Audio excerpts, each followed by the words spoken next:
You're on. Okay, thank you. Are we recording? Yes. Good evening, everyone, and welcome to the December 14th, 2023 meeting of the Historic Preservation Commission. This is a regular meeting of the Montclair Historic Preservation Commission. Notice has been given in accordance with the Open Public Meetings Act by posting a copy of the notice on the first floor of the municipal building and by sending a copy to the Montclair Times, the Star Ledger, and the Herald News. We are being broadcast live on Channel 34 Montclair TV, and we are being remotely streamed on the YouTube channel. Now, Pawak, would you do the roll call, please? Yeah. Kathleen Bennett, Present. Jason Henman, Here. Stephen Rooney, Here. John Remnitz, Here. Michael Graham, Here. Gerald Sweeney, Here. Nicholas Giuliano, Here. Janice Talley, I'm here. Janine Bauer, Here. Margaret Hickey. Here. Thank you. Okay, thank you. First, we have the approval of minutes. Approval of minutes from the November 8th, 2023 meeting. Are there any amendments or corrections within the minutes? Do you want to start, or? Sure. I have just one. Page 5, lines 21 and 22, says the commission discussed and stated their support for the proposed addition. I think we stated our support for the general concept of this addition, but not what was presented. So would somehow you, I would like to right, clarify that. strike that sentence? Yeah, I don't think that's necessary, that sentence. Okay. The first sentence, yeah. First sentence. Anything else? No, that's all I have. Same page on line 2. Pea gravel for snow storage and handicap parking opposite the store on the street makes no sense to me. Okay, so we'll strike that sentence. Okay. And Mike, do you have any? I had the same comment. I had the same comment as Mr. Reynolds. Jason? Yeah, no other comments. And Jerry? I have a comment on page 2, line 32. The entrance on the far right of the storefront will be eliminated. That should be a period, because the encroachment of 10 by 5 feet is taking up space. The elimination will save 12 square feet of space. I believe that's for the interior, but I don't think that that's pertinent to the argument. And then on page 3, lines 5 through 7, those two sentences, if commissioners, if you will read that, if those should be struck as well. And then on the next paragraph, the commission shared pictures of the storefront highlighting that some existing storefronts are unpainted copper and not white. And then the last sentence should be, Mr. Zim responded that the copper trim would remain and be stripped of paint in order to match the neighboring storefronts. And then line 22 of the same page, several commissioners did not support removing the recess, which should be, did not support removing the recessed entry door and entryway and door. And on the last page, 6, let's see, line 7, Mr. Robertson confirmed that there would be none other than replacement of the brick, which will look like the existing brick. And the next line should be, the commission asked about the role of the second floor connecting bridge between the two buildings. Can you repeat the last one? The commission asked about the role of the second floor connecting bridge between the two buildings.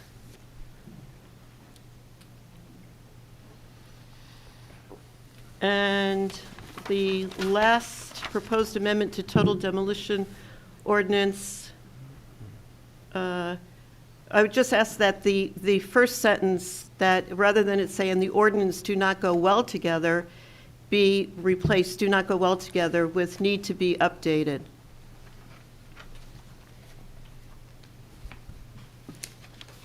I think that's it.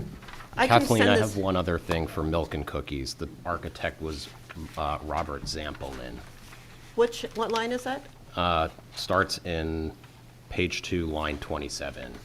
Anywhere that's Mike Robert Zinn. His last name was Zampelin, Oh, of Zampelin Associates. what's the name? Zampolin. So that would have to be corrected throughout that? Yeah. Okay, thank you Yeah. for picking that up. Any others? So do we have a motion to approve as amended? Motion to approve as amended. Second. All in favor? Aye. Okay, thank you. So I'll send you those corrections. I'll redline what I have and send it to you tomorrow. Okay, great. Next order of business is the schedule of meetings for 2024. You've all received a copy of this.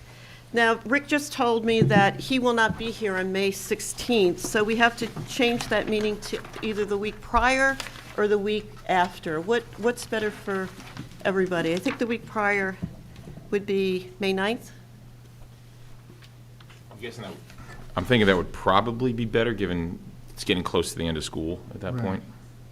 And maybe Memorial Day, right? Or- And getting closer to Memorial Day, yeah. Okay, so can we change that meeting to May 9th? Sure. And so the schedule of meetings for 2024, do we need a motion for that? Yes. Okay, as schedule of meetings for May, for 2024, may I have a motion to approve with the amendment for May? Motion to approve. Okay, second? Second. All right, all in favor? Aye. Aye. Thank you. Then we have a resolution, 2023-33, which is a certificate of appropriateness. It's for 43 Church Street, Milk and Cookies. The resolution that was sent in your packets has been changed a little bit as per the suggestion of Janine Bowers. So the resolution as it is on the desk is what we're voting on now. Basically, what was changed is number 9.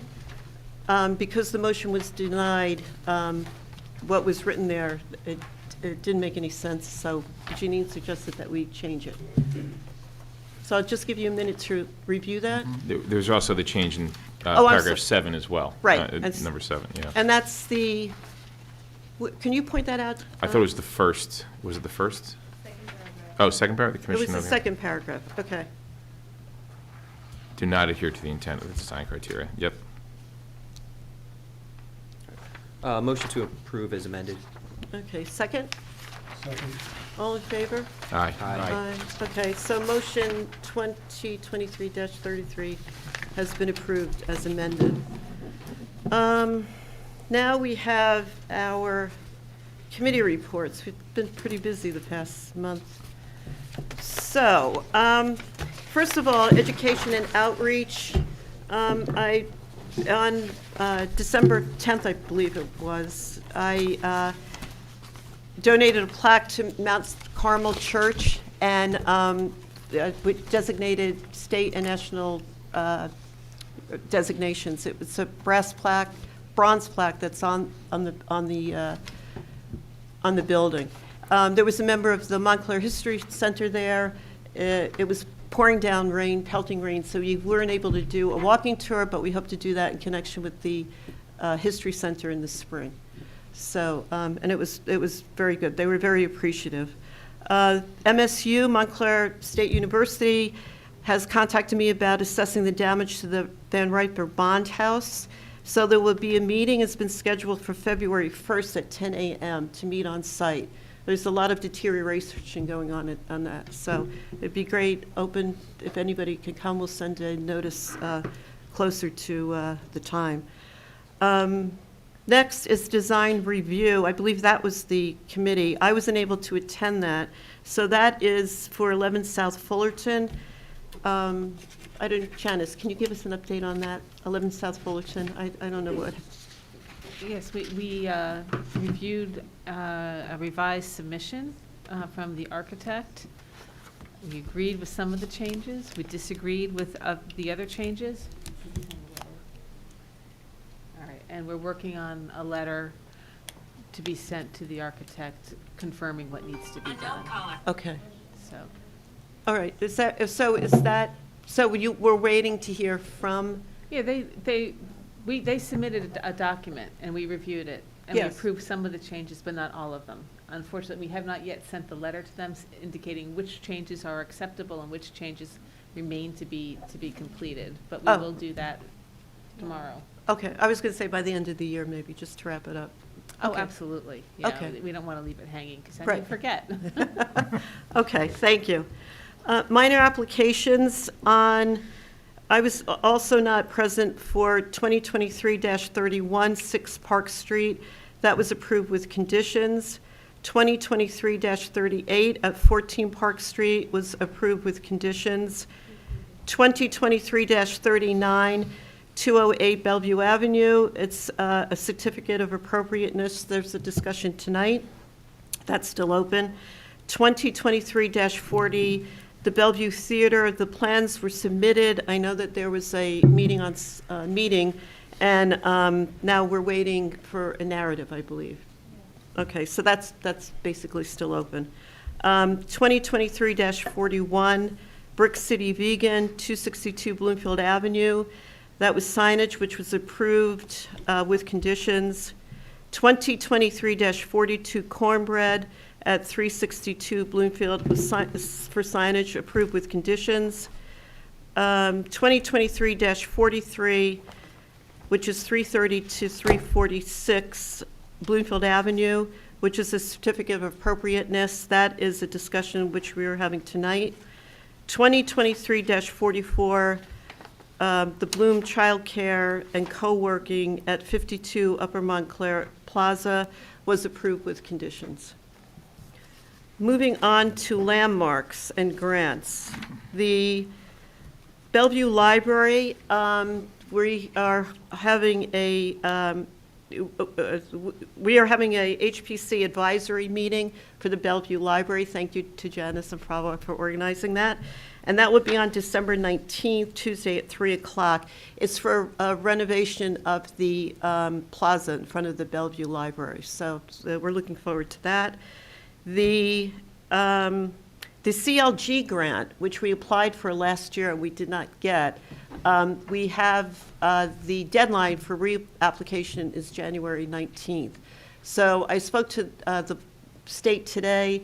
They said that they were very positive and that we should reapply for that. So talking to the grants committee, we have everything in place. It just really needs to be inputted back into the new form. And that is the phase 2 of the Upper Montclair Commuter District, which we've already discussed. Lindsay was very supportive of it and had pointed out really what we need to do to have a positive application. So I'll be speaking to you about that as well. Chair, do we need to take any official action tonight to get that moving, or is that something that can just be Well, that's something that I wanted to submitted? discuss because that needs a resolution before the, From whom? from the council. Oh, well, I need to know. Okay, then I need to work on that resolution. I have to submit it next week. Yes, because I see the council meeting is December 19th and January 2nd. And what I did, Janice, is I pulled the resolution from the last. It won't be considered at the December meeting. It can't be considered until January. The December meeting's closed. Oh, okay. Okay, so that's why if you give it to me give me the resolution, tell me what needs to be done. Right.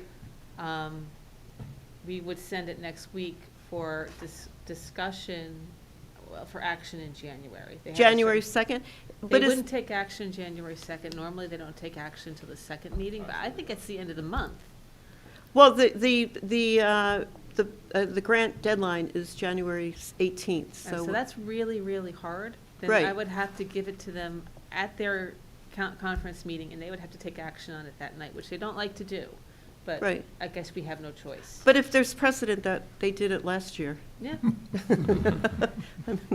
okay. perhaps, okay? Don't know. Okay. So I just thought it would be easy, really, just to follow the format of last year's. Okay, I mean, it has to be, you know, I mean, there's obviously new characters yeah, in here. yeah. We'll work on it. Okay. So are you saying then the meeting, the council meeting is closed for December 19th? Yes. Okay. That's Tuesday. Right. Yeah, you're not going to get it on Tuesday. Okay. As long as we get it on the 2nd, so that we have it by, Well, like The I said, I will 18th. try. okay. And the changes that you're making to the grant, do they require changes to the resolution? No. I wasn't No. sure, I have no idea of the scope of the changes that Lindsay's asking for. No, it's really just to improve the quality of the application with really the language and also photographs. There weren't enough photographs, or they In the weren't. application, okay. Yes, yes, yes. Okay. Well, they've done that, they've done a new online application. So I think, I mean, Lindsay was able to retrieve it from the state, so that's how I was able to get all the documentation. Okay. So hopefully it's somewhere in the office as well. Hopefully it's Otherwise, not- I'll send it to you. Hopefully it's not lost in the server That's right, somewhere. All right. And then the Demo Ordinance Review Committee, thank you very much, Mike and Jerry. This is the second phase of this. We've met 4 times. I did send the draft to Janice, Janine, Conley and Hickey, and Jason for comments, and hopefully comments by January 5th, so that we have those, the entire commission can discuss at our next meeting, which is January 14th, I believe. When did you send those today? I was late today. Okay. I know in our minutes, we had high hopes that we were going to be able to do it tonight, but I had a family emergency and I wasn't able to concentrate on it. So it was sent out today, and we wait our colleagues' comments. Okay. And with that, public comment. Is there anybody in the audience that would like to make any comment? Yes, please come to the podium and state your name, please. Bonnie Fogel, Forest Street, Montclair. I'm here tonight to encourage a designation vote. Microphone. Hello? Press the button. Press the button. There you go. Is it on? Thanks. Yeah. Hi. Bonnie Fogel, Forest Street in Montclair. I'm here tonight to... Do you know what? Maybe we should specify anything that's not on the agenda tonight. Oh, Sorry. Okay. sorry. No, I'm sorry. I should have been more specific. If there's any public comment on issues that are not on the agenda tonight, please approach the podium. No? Okay. So with that, public comment is closed. Okay. Next up, old business. We have the Label Street Local Landmark nomination report. It's been continued from March 9th and postponed from the April 13th, May 11th, June 8th, and July 20th meetings. So with that, I'm going to recuse myself from the discussion, and Jason, co-chair of the HPC, will take over. Thank you. And just to specify, you already presented the report, and as the author of the report, you're not going to participate in the deliberations and discussions? Yeah, because I did Okay. the presentation. Thank you.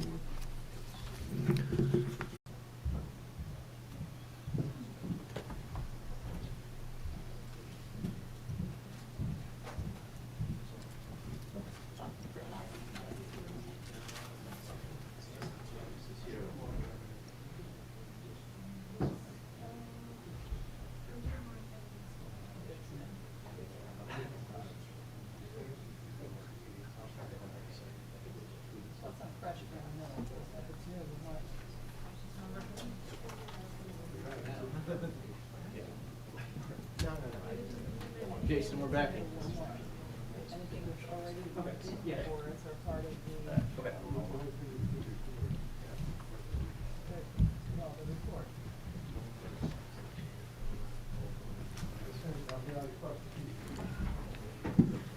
Okay, so we're back on the record.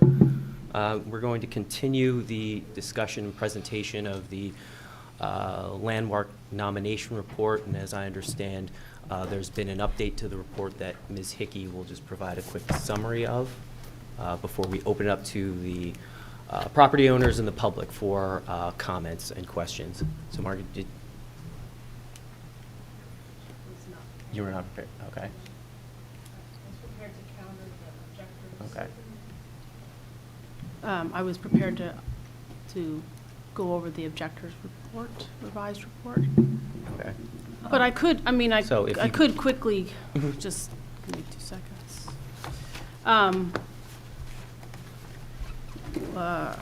Okay, so per the previous, I guess the first iteration was in late 2022, early 2023. There were some graphic and typographical errors in the report that I believe were picked up. But I believe there was also some clarification and a better layout of the development of the property in a sequence laid out in more specific time periods, including clarification on the Crump era buildings and the fact that they were no longer, that was not clear in the first report. Like I said, there was also clarifications on it also includes specifying a period of significance, which was not included in the initial report. Additional information was provided on the history in various different components. I can't specifically go into exactly which ones.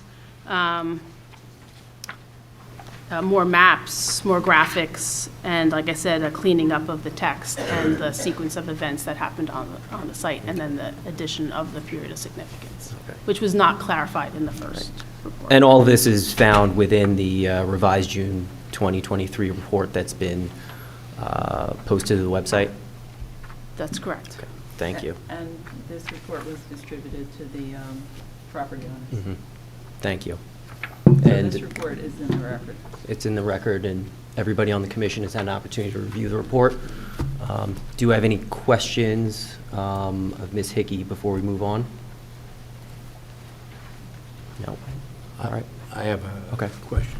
I'm sorry, the report that was issued was a report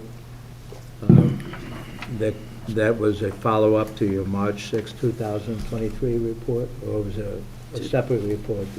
No, it was a follow-up to Kathleen Bennett's previous Right. report. That's correct. Okay, did Connolly and Hickey give a written report comparing? No, we did not. Okay, that's what I wanted to find Yeah. out. So the changes were what you just mentioned orally? That's correct, and I reviewed it, I read it, and I didn't have any substantial comments. I had previously had substantial comments that appeared to have been addressed. Okay, thank you.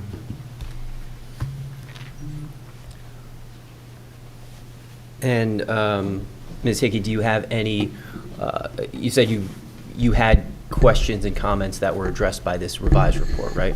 That's correct. And at this stage, do you have any opinions or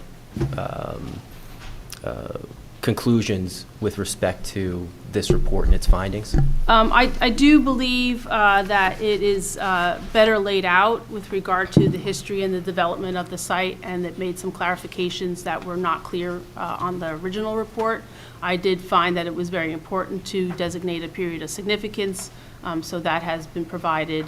And I don't change my opinion that I do believe that there are some credible arguments for recognizing the significance of these 3 parcels.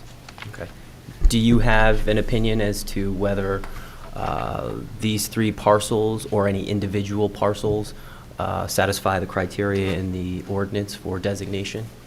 So I do believe that parcel 1 and 3 have contributing resources on their site, and I believe, based on the written, I don't know this technically in terms of to the extent, but Tony's Brook appears to travel through parcel 2, which is, from what I can understand and how the report is written, is what is the connecting piece of 1, 2, and 3. So I think 1 could stand alone, 3 could stand alone, and 2 is sort of the binder between the two. I also think that there's greater argument made for the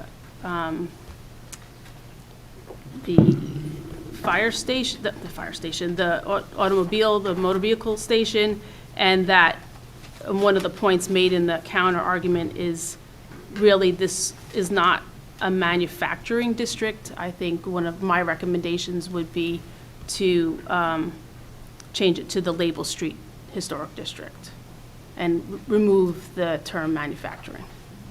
I do have a couple of other minor comments that are in agreement with some of the comments made by the objector. Let me just look through my notes here.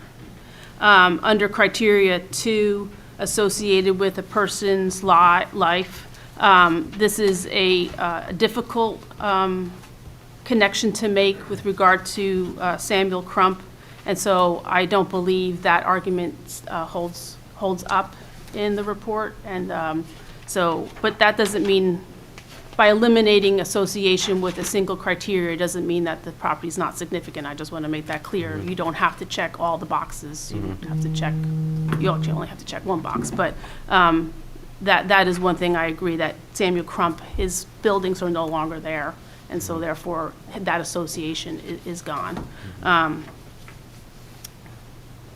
Under criteria 4, have or may likely to yield important information that usually is associated, at least at the National Register nomination level, to archaeology. Under criterion D, I also agree, except possibly with Tony's Brook, but I don't know enough to make that assessment, that the site would yield archaeological resources. It has been modified at the ground level, and probably all the water-related associated elements, other than the brook going through, have probably been removed. But other than that, I thought that the property has significance, primarily under criteria what we consider A, associations with events, broad patterns in history and development in Montclair. I think, in my opinion, that the site has a broad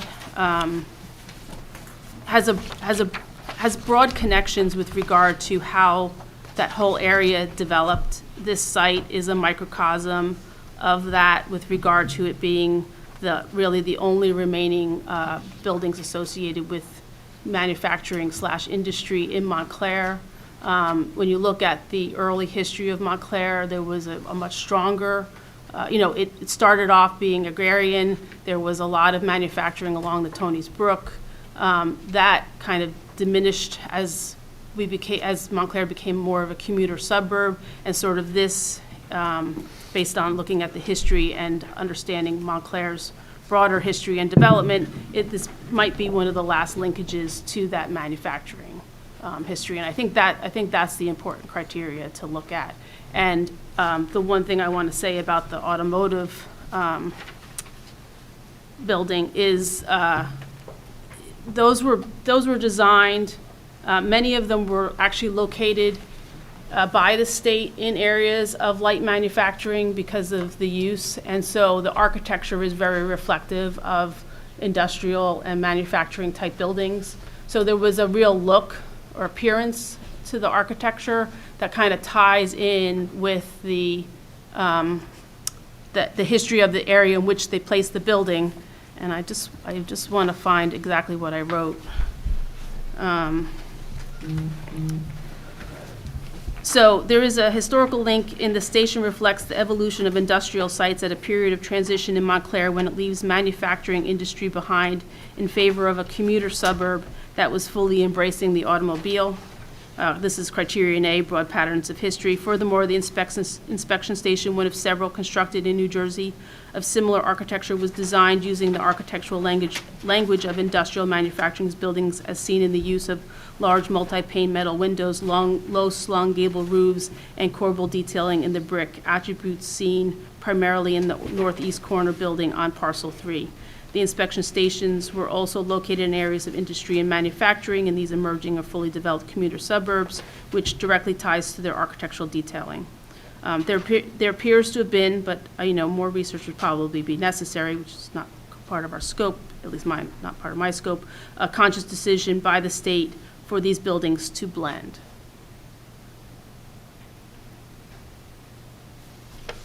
And I do believe the buildings also retain architectural integrity. When you comparatively look at other industrial complexes, for instance, the Roebling complex in Trenton, to the Roebling complex in Roebling, Boot and Iron Works and others, a fraction of these original complexes remain, but these sites have been recognized as historic sites. Given the rapid changes due to several factors, including but not limited to changes in technology, banking, insurance, expansion and relocation of manufacturing to the Midwest, economic booms and busts, manufacturing sites, unlike residential neighborhoods, changed rapidly and without consideration for context or aesthetics. The loss of fabric does not make those buildings that remain any less significant or diminish their ability to show what they are. Some of the only remaining vestiges that speak to the period of important industrial development in Montclair. Even the loss of fabric itself speaks to a period of transition in Montclair during the Great Depression in the mid-20th century, in the early 20th century into the mid-20th century, when Montclair fully made the transition from a light industrial and agricultural community to a commuter suburb with several commercial centers serving its residential base.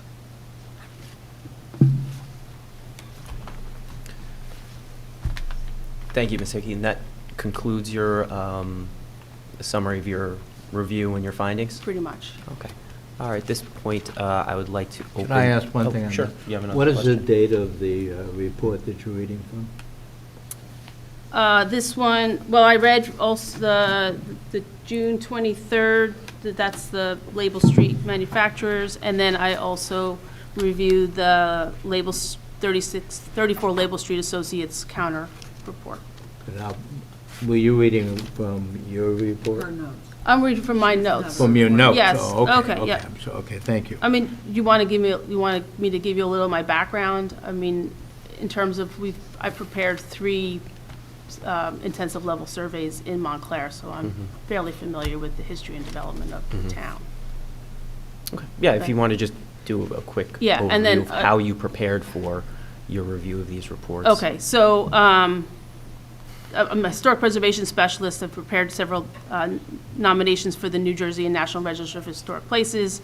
I've also prepared 1 National Historic Landmark nomination for Hinchliffe Stadium in Paterson. My firm focuses on historic preservation alone. We prepare multiple historic preservation plans, HSRs, intensive level surveys. And we actually have a focus. One of the focuses in our offices is on industrial architecture, particularly related to transportation. So this kind of falls into that category. Thank you. Any other questions from the commission members? Yes. Yep. Another question. You connected 1, 2, and 3 by Tony's Brook. That's correct. Has Tony's Brook maintained integrity in connection with the period of significance? That is one thing that I could not garner from the report. It appeared to make that inference. I don't know specifically because I've never actually seen it. Okay. Okay, thank you. All right. Any questions from the property owner before we open up to the public? Mr. Chairman, if I might indulge, I'd like to take 1 minute just to speak to my absolutely. client. There's a little bit of an unusual setting here. Thank you.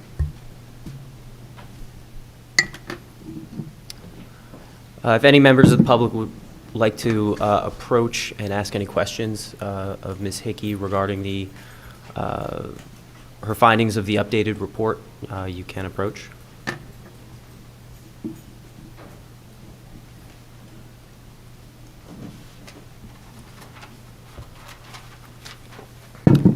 I might as well speak now because most of the time I can't hear what you're saying. I don't know what you're referring to, but I am very interested in maintaining this lot label area as an industrial history of New Jersey.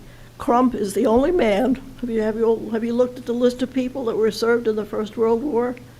Samuel Crump, the son of Samuel Crump, that founded the label business, served in the First World War, and I guess died because he's on that plateau, also in Edgemont Park, which is sort of irrelevant, but I think in terms of having the history of the industrial development of New Jersey, this is important to keep this.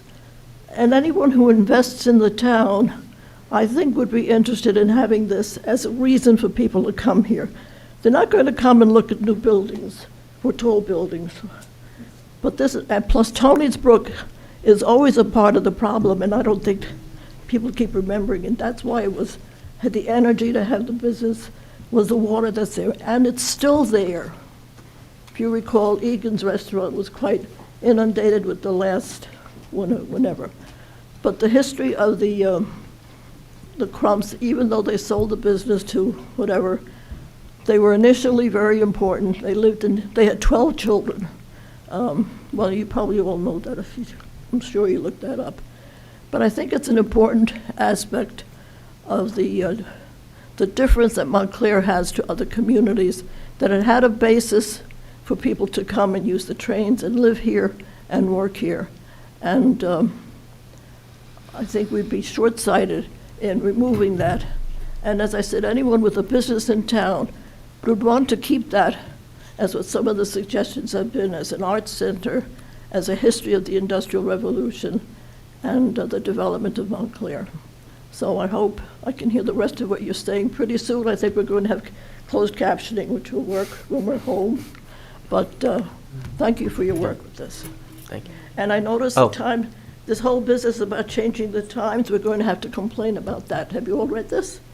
The comment before speaking, comments, time of comments is going to be set at each meeting. Historically, we've had 3 minutes at these meetings. So I don't know, we're going to have to complain about this. Well, that's for council sorry? council meetings. But if you could, just for the record, just state your name. Adriana O'Toole, 48 South Willow Street. Thank you. I'm a realtor in town. I've lived in town over 50 years. And I'm interested in history, not only Montclair, but I visit historic places. Other people do too. And this could certainly be something that we could make more of. Okay. Thank you. All right. Any other members of the public? And again, we'll have an opportunity for general comments, but at this point, if we could just stick to questions.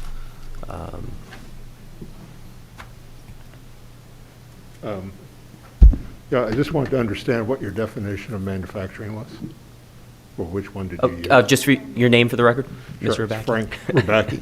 Thank you. I live in town. My definition of manufacturing? Yes. I'm not sure I specifically looked it up, but I mean, it's for making. I don't understand the question, to be honest. Manufacturing is, there's a difference between industry in terms of heavy equipment and manufacturing with regard to small elements. I'm just simply trying to understand how you're using the term within the context of your expert advice, your review of the report, and how things connect together, and whether the district should or should not have a manufacturing title in it, or term in it. Oh, No, let's leave that last one for. Okay. Okay. All right. So in terms of the properties that had manufacturing in them, right? So and manufacturing can be tool and die, or it can be creating paper, or there's very many different definitions.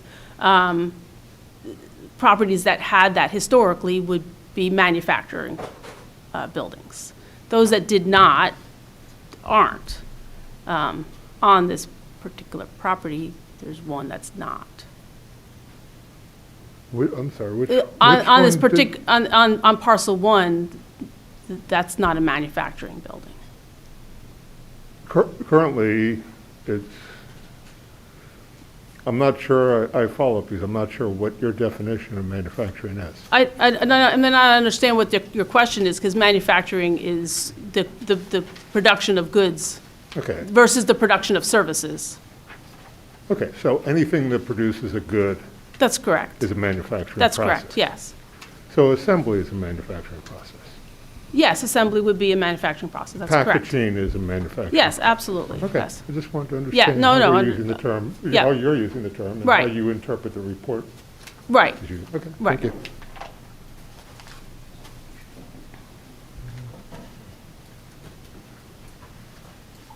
Any other members of the public wish to ask questions? Having seen none, I'll turn it over to Mr. Troutner. Thank you, Mr. Chairman.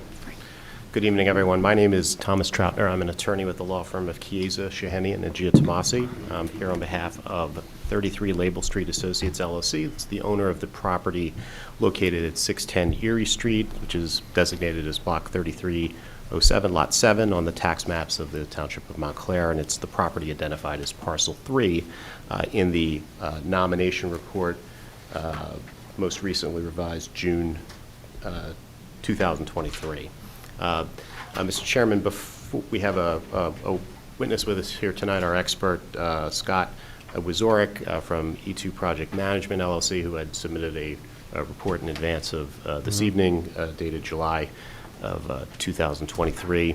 But before we get to Mr. Wiezorek's testimony, I did want to ask some questions of Ms. Bennett, who, as the author of the both the December 2022 report and the revised June 2023 nomination report. Before we move over to Ms. Bennett, did you have any questions of Ms. Higgy, or do you want to move right to Ms. No, Bennett? can go right to Ms. Bennett.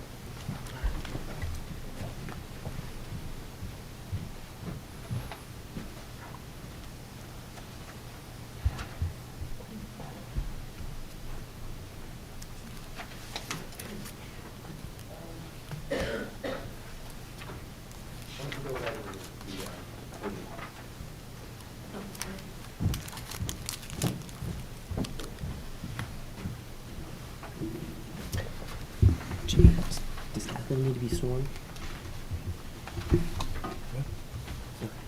Raise your right hand. Do you swear or affirm to present testimony tonight to the commission on the nomination report that's the truth, whole truth, and nothing but the truth?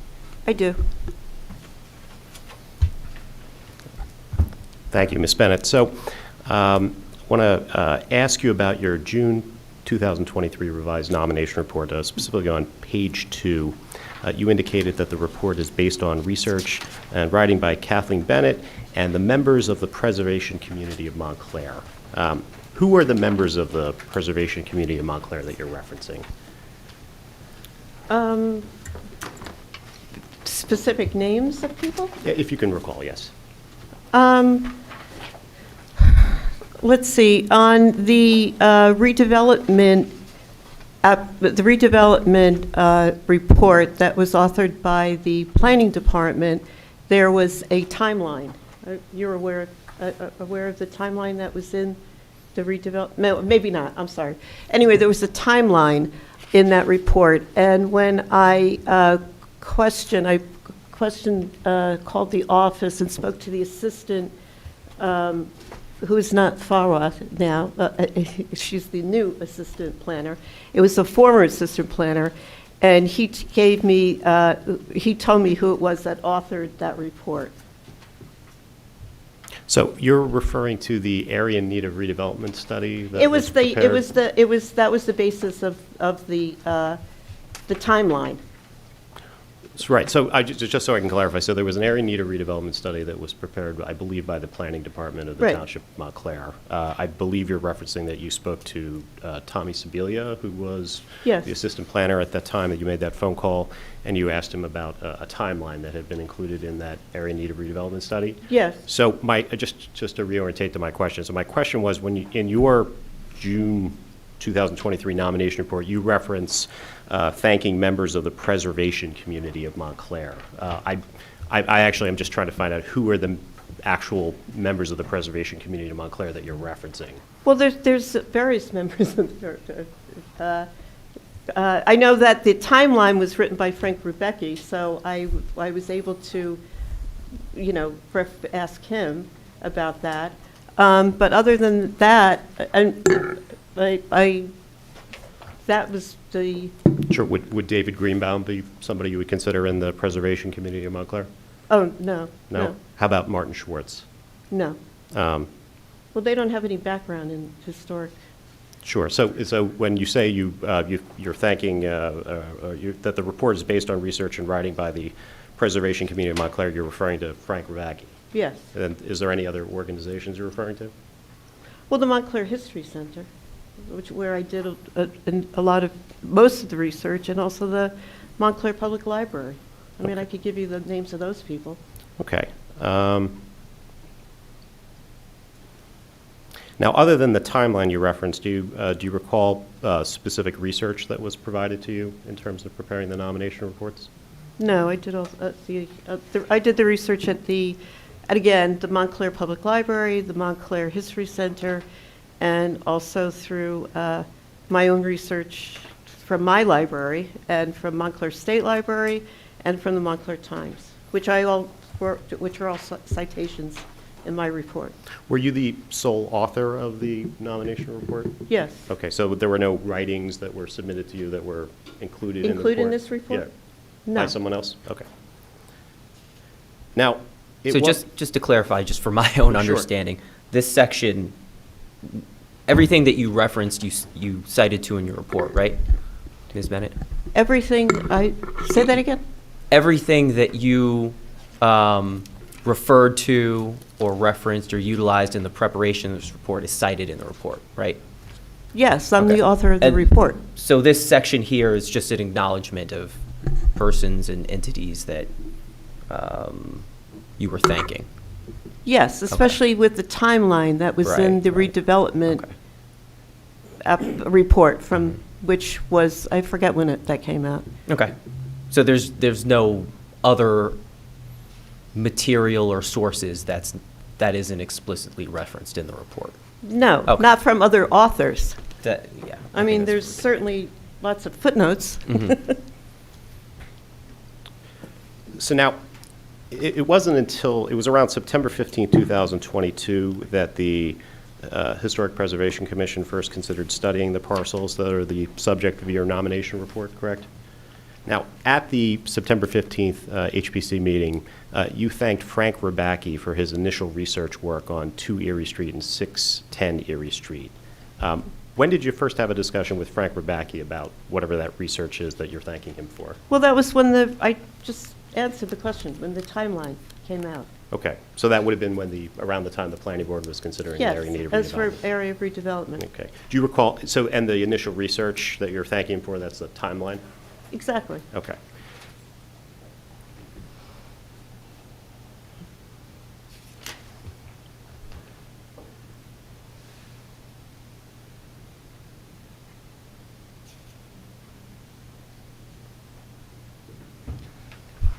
Now, the Historic Preservation Commission authorized the preparation of the nomination report for the Label Street Manufacturing District at that September 15th, 2022 meeting, correct?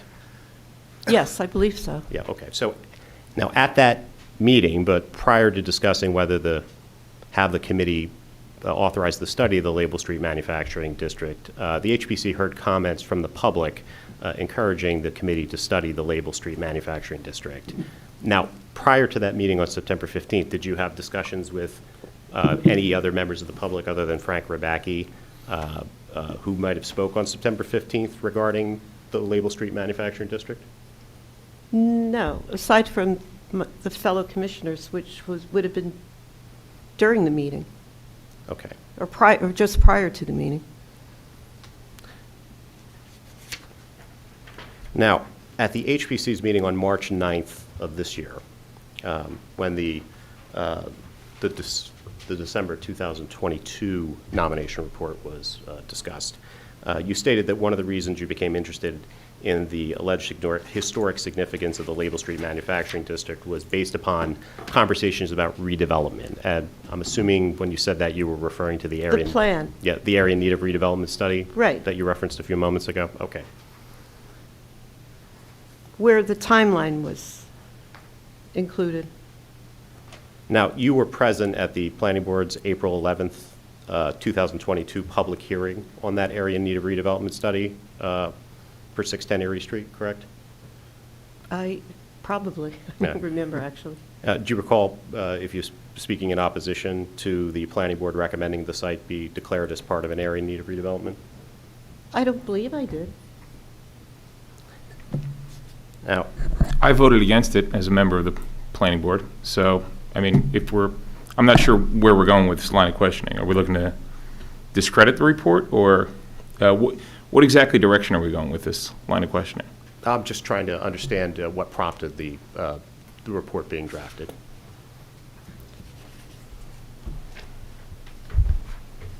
Well, I testified, oh, sorry, go ahead. Okay. Now, subsequent to the April 11th, 2022 Planning Board meeting where the Planning Board voted against recommending that 610 Erie Street be declared as part of an area in need of redevelopment, did you become subsequently aware that a real estate developer known as B&E Development appeared in front of Montclair's Environmental Commission to discuss the potential for the redevelopment of 610 Erie Street? Did you attend a meeting on September 6th at Brick and Dough on Walnut Street that was presented by B&E Developers? Yes, I did. Okay, and I'm sorry, I didn't associate the names. Yeah, that's okay. And what do you recall was discussed at that meeting? Well, we had pizza. And besides that, there was the discussion, it was, as I recall, was the three men that were there, which I guess was the gentleman and his son. I spoke to the son about the integrity of the buildings that are currently there, and how now I'm not speaking as a HPC commissioner, speaking as a resident of Montclair and an historian, really, and the integrity of the buildings, and how, I'm certainly not anti-development, but with the integrity of that building, that the buildings be incorporated into any type of development as adaptive reuse. Okay. Now, do you recall if Martin Schwartz was at that same meeting? I don't think he was. Did you have any discussions with Martin Schwartz at any time prior to the HPC's September 15th, 2022 meeting regarding the property at 610 Erie Street? No. Okay. Now, I did want to ask you, on page 61 of your June 2023 report, the 610 Erie Street is referred to as the subject lot. Why is it referred to as the subject lot? Where are you? Page 61 where? It's page 61. It's the, I guess, the second paragraph. Are we looking at the June 2023 report? Correct. The subject lot, well, that's the parcel 3. Yeah, but why did you use the word subject lot? Because that's the subject. This is subject of the parcel, right? Well, there are two other parcels. Well, I should have put the subject lots. It should be, yes, you're correct. It should be a plural, not a singular. Okay.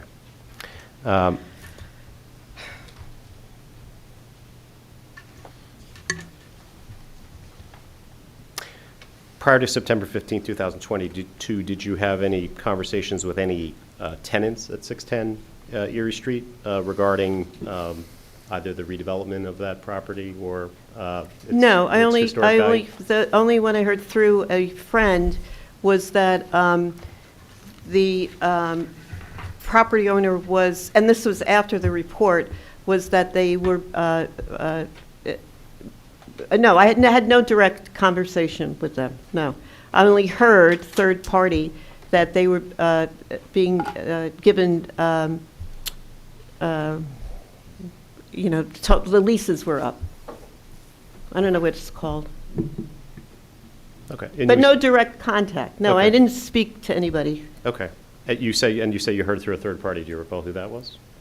No. Okay. But it's a very active area. I mean, there's lots of people that go in and out there. Okay. On April 11, 2022, there was the planning board meeting where the planning board considered whether or not the 610 Erie Street would be declared an area in need of redevelopment. Frank Rabacki and Martin Shorts, I can represent, were at that meeting. Did you have any conversations with them prior No. to or after that meeting about this property? No. Okay. At the HPC's meeting on March 9, 2022, during public comment, David Greenbaum offered some public comments about the December 2022 nomination report. Did you have any discussions with David Greenbaum about your nomination report prior to March 9th? No.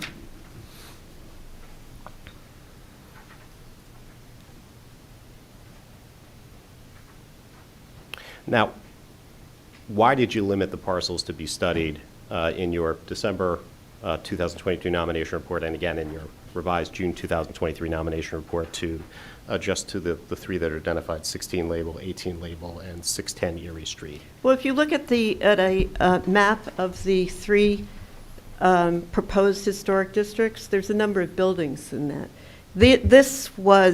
I did this as a unpaid volunteer report.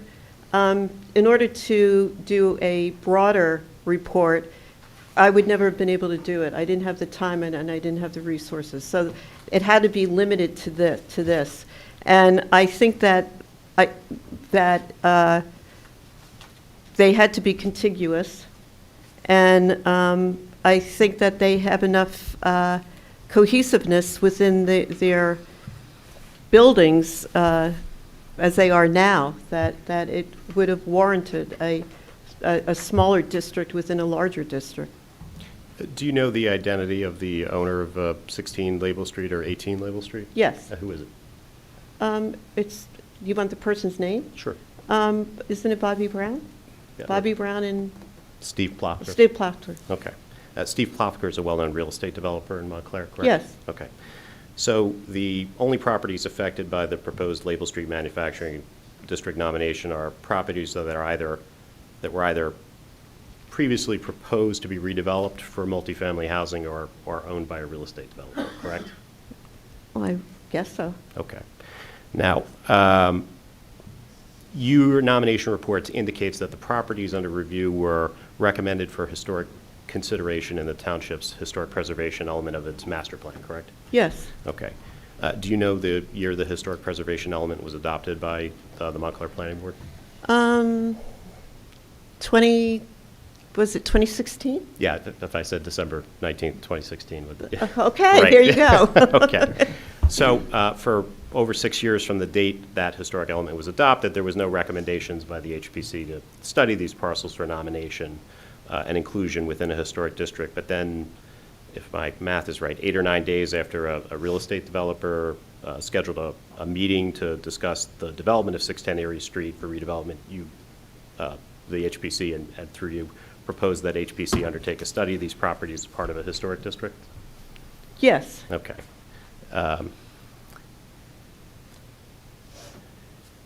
And at the September 15th HPC meeting in 2022, before you or anybody else on the HPC even began to discuss studying these parcels, members of the public knew to appear to recommend that the study be undertaken to save 610 Erie Street from development. I think that was what some people said.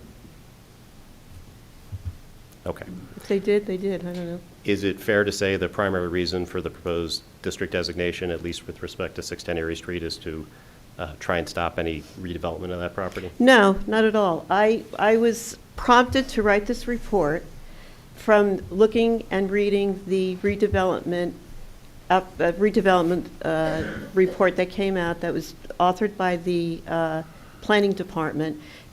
having been a resident of Montclair for 42 years, I was really surprised by the history of this area.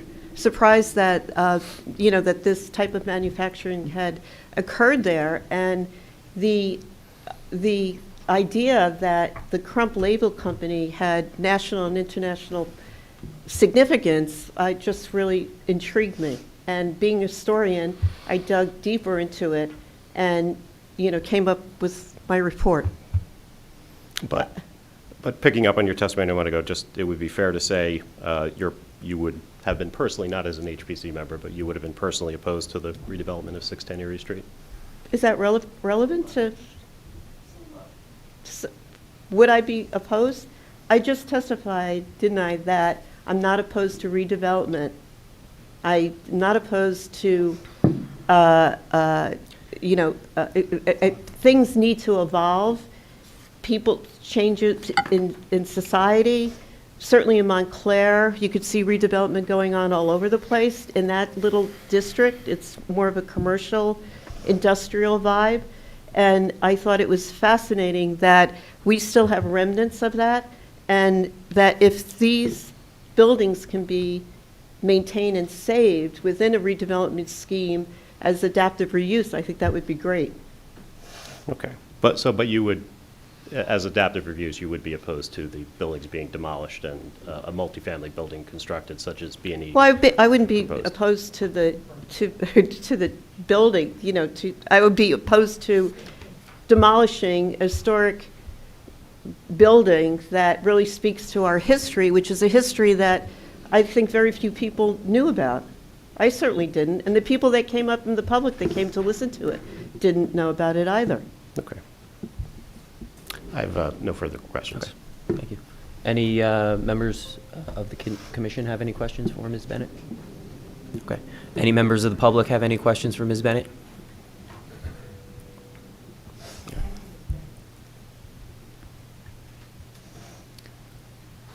You can just kind of share the podium. It's right back to the handhelds on there. It's on the cart. Next to the computer. It's on the cart. This? No, on.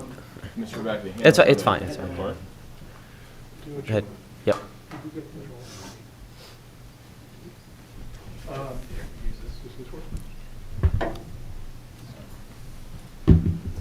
Ms. Bennett. It's not on this right now.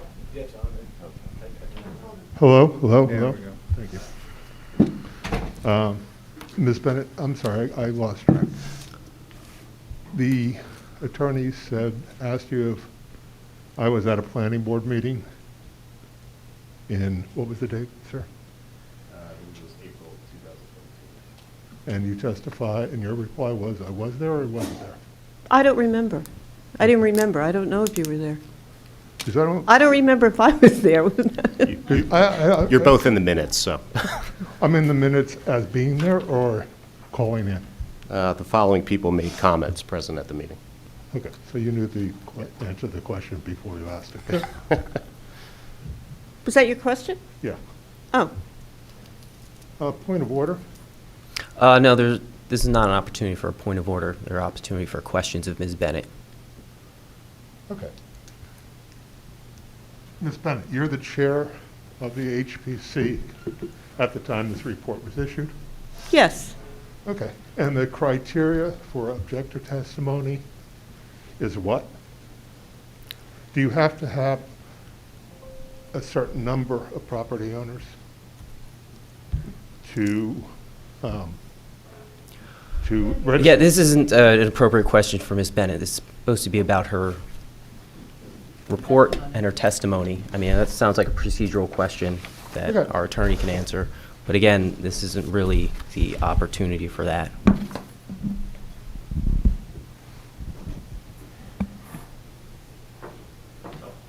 Oh. But you get to go. That doesn't work. Let me use this. Okay. Sorry about this. And I again, find this this is just- questioning no, really this is Adrian questions- O'Toole. This is for questions for Ms. Bennett only at this Of point. Ms. Bennett? Yes. Well, let me ask you, aren't you annoyed at being questioned about your conversations and so forth? That doesn't make sense. All right, thank you. You don't The need to history answer. is the history. It's not what you thought about it. or what you're doing about it. I don't understand these proceedings. It was different a long time ago. Any other questions for Ms. Bennett? All right. That being said, I'll close this portion of the proceeding. Ms. Bennett, you're free to go. To the hallway? To the hallway. That being said, Mr. Trotter, I'll open it up to you for any affirmative testimony you'd like to present. Sure, certainly. So we have a witness, Mr. Wieczorek from E2 Project Management. With your consent, Mr. Chairman, I'd have him sworn in, and we have a PowerPoint presentation. I also have a printout of it in conjunction with his testimony, and then at the close of his testimony, I would make a closing statement. Was that digital copy sent to the planning department? It was. Okay.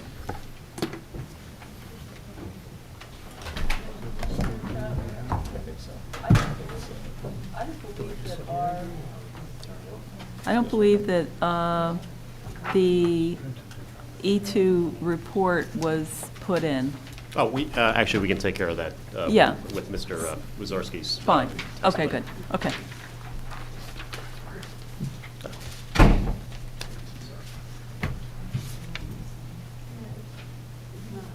Thank you.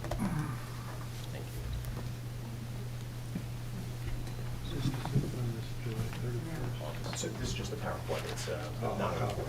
Thanks.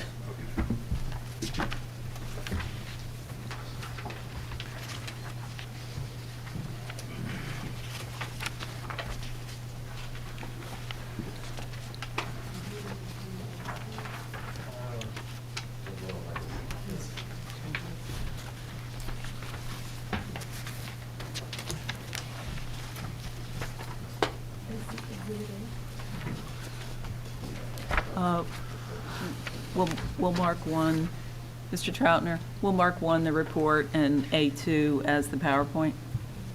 That's great. Thank Fine. you. Okay.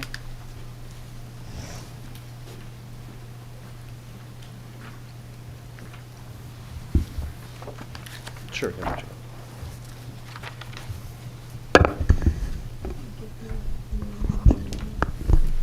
Sure. A1 is, for the record, A1 is the landmark nomination report review, E2 Project Management LLC, and A2 is a PowerPoint by E2 Project Management LLC. Thank you.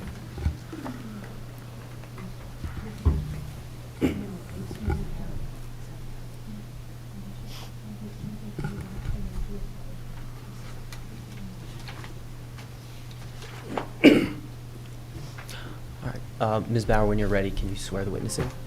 Raise your right hand. Do you swear or affirm that the testimony you'll provide on the nomination report tonight will be the truth, the whole truth, and nothing but the truth? I do. Go ahead. Can you just state your name for the record, please? Scott Wieczorek. Okay. And your affiliation to the property owner? I'm their consultant. Okay. I'll turn it over to you, Mr. Troutner, if you'd like to provide his credentials. Thank you, Mr. Chairman. Mr. Wieczorek, why don't you give the commission the benefit of your educational and professional background and your relationship with E2 Project Management? Sure. I have a bachelor's in anthropology received in 2000. I have a master's degree in history, and I have coursework in preservation studies from Boston University. I have 23 years conducting cultural resource historic preservation projects. I am currently the cultural resources sector manager for E2 Project Management.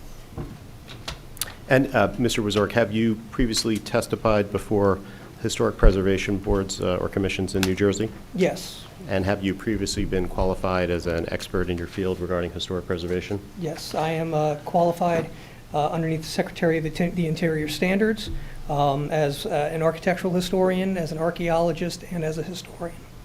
And are you generally familiar with historic preservation in Montclair? Yes. As a matter of fact, my firm, Margaret Hickey, testified or mentioned earlier that her firm did 3 of the historic architectural surveys. My firm, we actually did 1 of them for the proposed estate area historic district.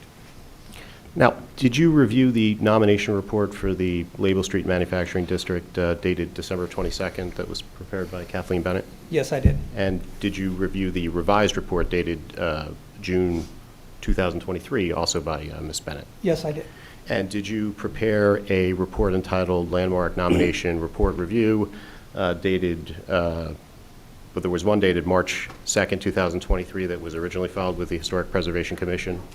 Yes. And you prepared a report with that same title, which we've been marked as A1, which is dated July 31st, 2023? That's correct.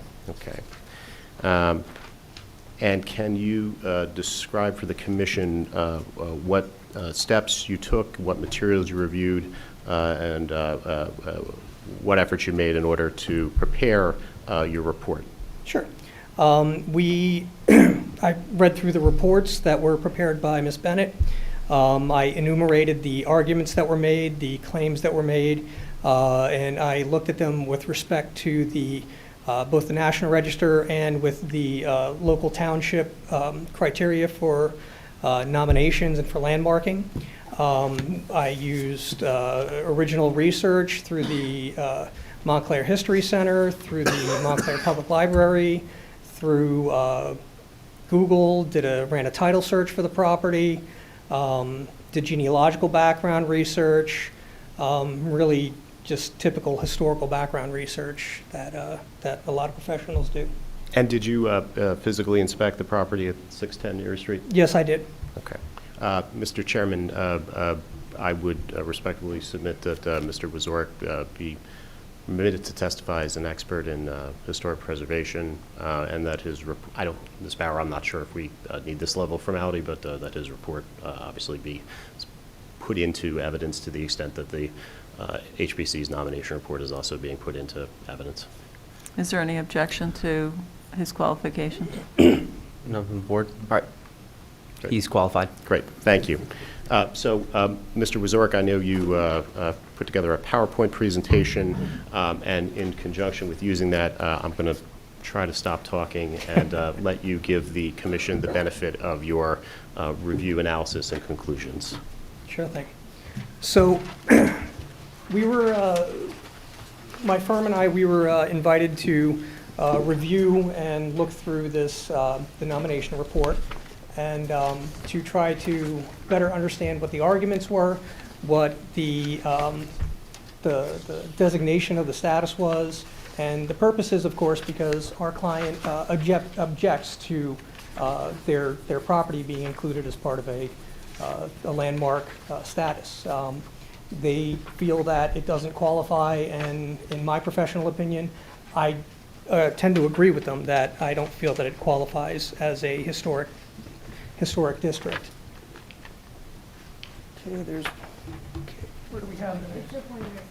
Oh, it's just a pointer? No, if you want to go to the next screen, you have to use the Okay. All right, so, unfortunately, I don't have the benefit of the microphone over there. Handheld. Okay. There's wireless on the cart. Sir. All right, can everyone hear me? So the Montclair, obviously the Montclair HPC seeks to nominate the Label Street Manufacturing District as a local landmark. The manufacturing district is comprised of 4 structures that are distributed across 3 individual parcels.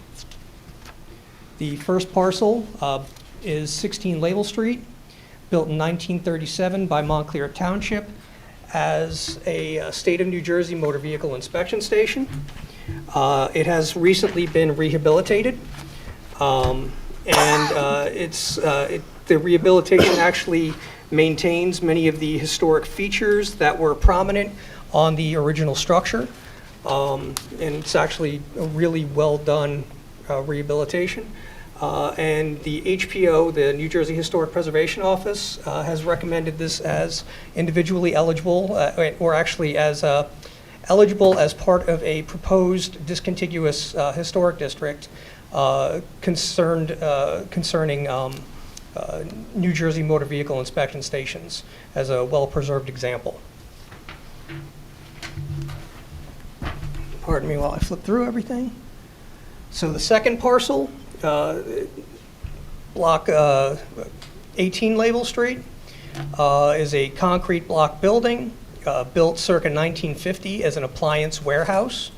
Now, as Miss Hickey mentioned, there is, I guess, the suggestion that Tony's Brook is really the important feature of this this block, and I wish I had had more time to be able to prepare for Ms. Hickey's comments. But I again disagree with the suggestion that Tony's Brook is it maintains its integrity as a historic property or as a contributing factor, considering that it has been relocated several times. That's actually detailed in Miss Bennett's report. It has also been, shielding has been put up along the sides. You can see it's actually been channelized. There's concrete walls that actually line it. There's riprap in the bottom of it. It's obviously been excavated out a few times. There's cement that lines some areas.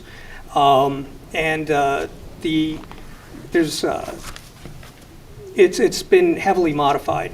So I would, kind of disagree that that's really an intact portion of the proposed district. But let's move to the next slide. So parcel 3 contains 2 buildings, 2 Erie Street and then 6 to 10 Erie Street. The building at 2 Erie Street was constructed circa 1891 to 1894 by the United States Printing Company. It was used as according to historic maps, it was used as a storehouse, and also by some other sources, it was also used as offices for both the United States Printing Company, and also for the U.S. government, the township government during the Depression. It's more of a commercial building than anything else. It was also greatly revised and modified between 1996 and 2002 to become a nightclub, and has, in my opinion, lost a lot of its historic fabric. A lot of what you see there is actually the brickwork above the woodwork there. A lot of it is actually a faux brick that's been put over top of earlier brick that used to be in place. It's actually a skim work or a veneer that's been put on. The other property, or the other building that's on this lot, is 6 to 10 Erie Street, which was built circa 1907 as a warehouse for the United States Printing Company. Again, it was a warehouse and shipping building, and it was not used for manufacturing. So as we come to actually discuss the district, and as I read through the report, one thing kind of glaringly stuck out to me. It's not a district. According to the Township's Code, a district is one or more historic sites and intervening or surrounding property significantly affecting or affected by the quality and character of the historic site or sites. Unfortunately, this is not a very substantive definition. There's a lot of kind of circuitous or circular logic in the wording. However, considering that most townships, including Montclair, take a lot of their significance statements and their guidelines from the gold standard of historic preservation, the Department of the Interior, I present this as a definition of what a district is. A district possesses a significant concentration, linkage, or continuity of sites, buildings, or structures, or objects united historically or aesthetically by plan or physical development. Now, getting into it specifically, that part that I've underlined right there, united historically or aesthetically by plan or physical development. That means that during its period of significance, the district's period of significance, those items had to be put together, had to be built, had to be tied together somehow by that, whatever that theme is, that concentration, that linkage or continuity that goes through. Unfortunately, that's not what we have here. We have a motor vehicle inspection station built in 1937. We have an 1850s warehouse. We have a 1907 warehouse. And we have an 1891 office building. There's no continuity here. There's no linkage that puts them together aesthetically, especially. These two buildings, you could almost look similar, but these are sore thumbs. They don't match. There's no aesthetic continuity that's going through these buildings or through this proposed district. And Mr. Wieczorek, not to break your flow, I just want to clarify with respect to the concrete block building, I think you might have said 1850, but I wonder if you meant 1950. Yeah.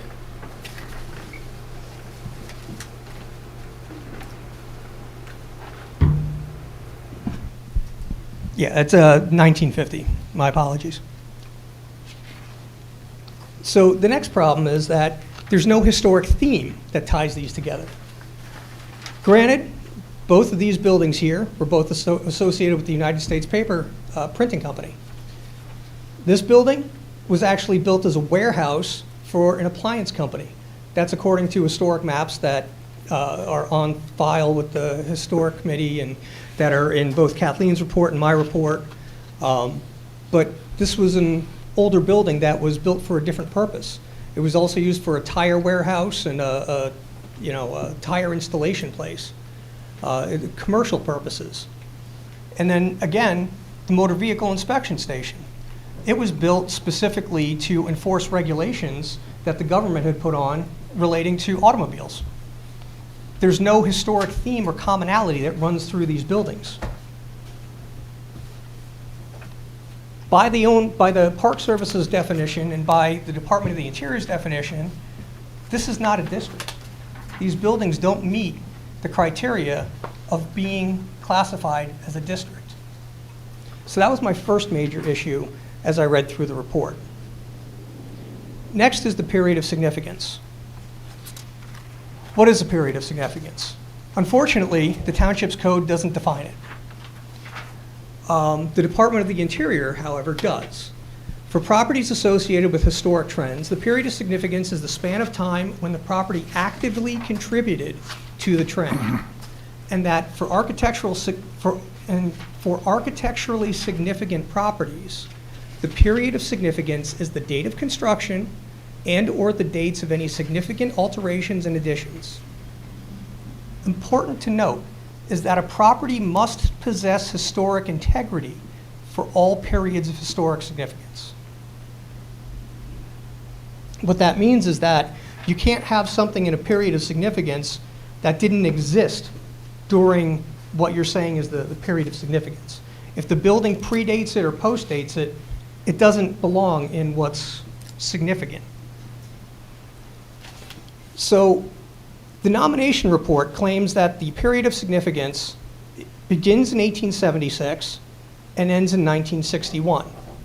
The reason they say 1876, or Ms. Bennett said 1876, was because that was the year that Samuel Crump opened up his first factory within Montclair Township. However, none of the buildings associated with Crump exist. They're no longer here. They're all gone.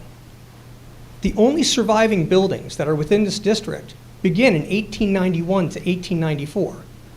Therefore, since you can't have things that are outside the period of significance, the buildings, you can't say that they're significant in 1876 if there's nothing there from 1876 to be significant. The period of significance therefore starts 1891 at its earliest. Next, manufacturing at the site ended in 1927 when the United States Printing Company closed the factory and sold it to the township. The township then mothballed the plant used it for storage, I believe. The township used it for a whole slew of other purposes. They had offices there during the Great Depression. They did clothing drives out of it. A lot of good uses, but manufacturing at that location had ended. It was done in 1927. When Oil Jack purchased the property, actually first leased the property in 1940, the property was used solely for storage, and that was per the agreement that they had with the township. In 1946, they maintained that same tradition and still used the buildings for storage. So manufacturing ends at that site in 1927. If that's the historic period of manufacturing that the manufacturing district is associated with, then our period of significance is 1891 to 1927. So then these two buildings, the auto inspection station and the appliance warehouse, they're both outside of the period of significance. Once again, we're down to the fact that there is no district here. There is no period of significance for those buildings. This one may be individually eligible. This and the brook have nothing to do with it. Now let's look at the significance criteria that have been proposed. So the township has 5 criteria, 4 of which they borrow from the National Register or the Department of Interior. And then there's one extra one that's actually added by the township. Let me just catch up my notes here real quick. So the first criteria is if the buildings or the structures of the site are associated with events that have made a significant contribution to the broad patterns of our history.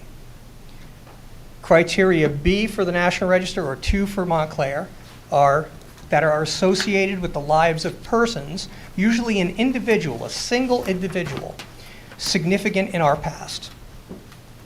The National Criteria, Register Criteria C, or Montclair 3, embody distinctive characteristics of a type, period, or method of construction that represent the work of a master, that possess high artistic values, or that represent a significant and distinguishable entity whose components may lack individual distinction.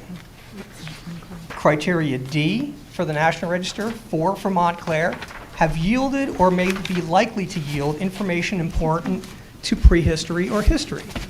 And then finally, Montclair's own criteria are otherwise of particular historic significance to the Township of Montclair by reflecting or exemplifying the broad cultural, political, economic, or social history of the nation, state, region, or community. Now let's apply these criteria. Montclair Criteria 1 are associated with events that made a significant contribution to the broad patterns of our history. The nomination report makes 3 claims to this. Number 1, the original complex of the Crump Label Factory and its association with the site reflected post-Civil War industrial growth in the Northeast, which relied on abundant energy sources, including water power and railroad transportation. Now, unfortunately, this is a tricky one because after the Civil War, this doesn't really apply. Historically speaking, water power was a pre-Civil War energy source going back to Roman times. Following the Civil War, companies embraced the technological advancements that the war kind of brought on to us. The biggest one was steam power. Steam power meant that companies could basically establish themselves wherever they wanted without having to be tethered to nearby streams, nearby sources of water power. They could go anywhere, establish anything, and especially capitalize on the fact that there was cheap labor and cheap land. So this statement is just, it's incorrect. The factory wasn't put there because it wanted to rely on the water sources. As a matter of fact, despite the fact that there's pictures showing water draining out of the factory, which is all that it shows, the historic maps and atlases that actually give detail about the factory actually show that it was actually steam powered. The factory itself used steam power and not water power. The other important thing to point out is, as I mentioned before, Tony's Run has been modified, changed. And then finally, there are no Crump-related buildings remaining on the site that would have tied into this post-Civil War factory. The Crump Label Factory has nothing to do with this anymore because it doesn't exist. There's no remains of it, and there's no chance for archaeological resources associated with it.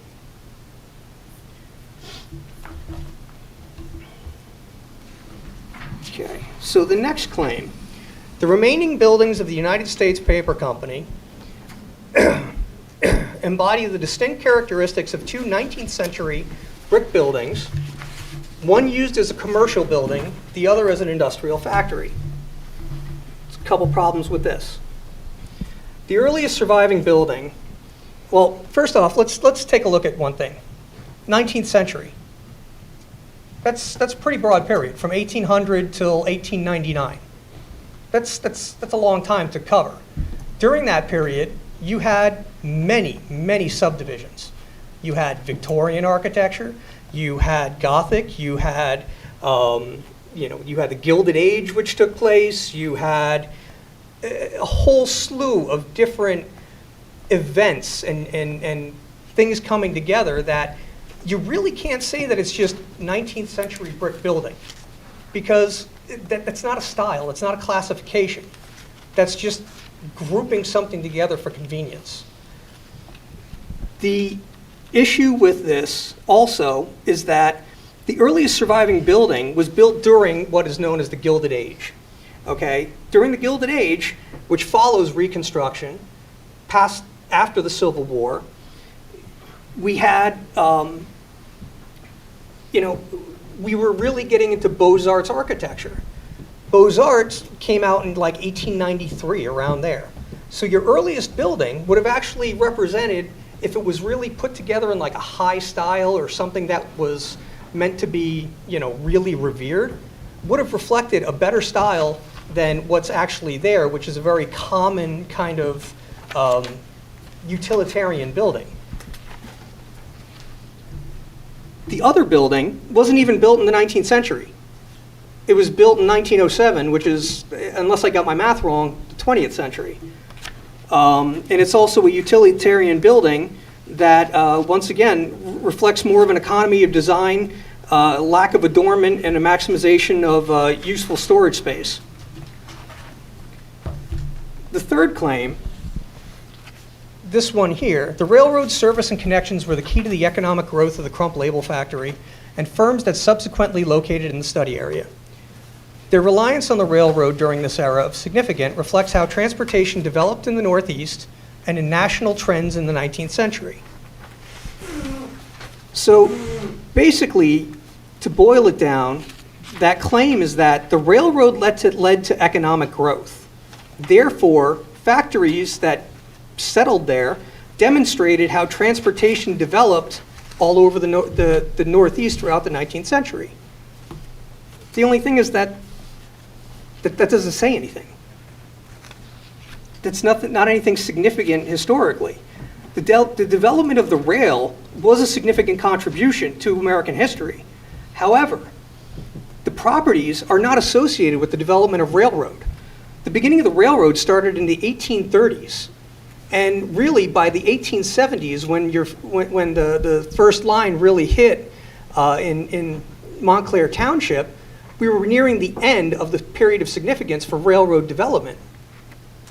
So even with that, this is taking place. The Crump Label Factory didn't come into play until after the end of the trend or near the end of the trend. It doesn't really relate to that point. The buildings also are not a part of that trend of railroad development. This claim is just, it sounds like it's important, but it doesn't, there's no substance. It's not substantive enough to really give it that significance, in my opinion.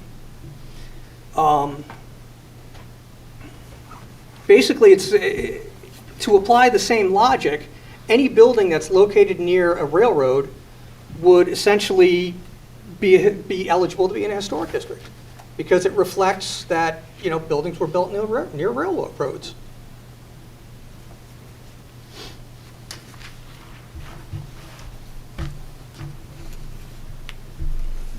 So, and here again, as we go through some of the slides, here's actually a nice picture of them tearing down the crump label factory that no longer exists. Now to our next criteria, criteria 2, associated with the lives of persons significant in our past. Now what did we say about a period of significance? The period of significance, well, significance itself even, needs to have integrity. It needs to actually have an association with something that survives. Crump sold his business in the 1880s, and the only building that's remaining, the earliest building remaining, was built between 1891 and 1894. There's no connection to Crump there anymore. That's gone. There's no significance. So criteria 2, even as Ms. Hickey had pointed out, criteria 2 doesn't apply. So far, criteria 1 doesn't apply because it doesn't meet the criteria. Criteria 2 doesn't apply, it doesn't meet the criteria. Criteria 3 embodies the distinctive characteristics of a type, period, or method of construction that represent the work of a master, that possess high artistic values, or that represent a significant and distinguishable entity whose components may lack individual distinction.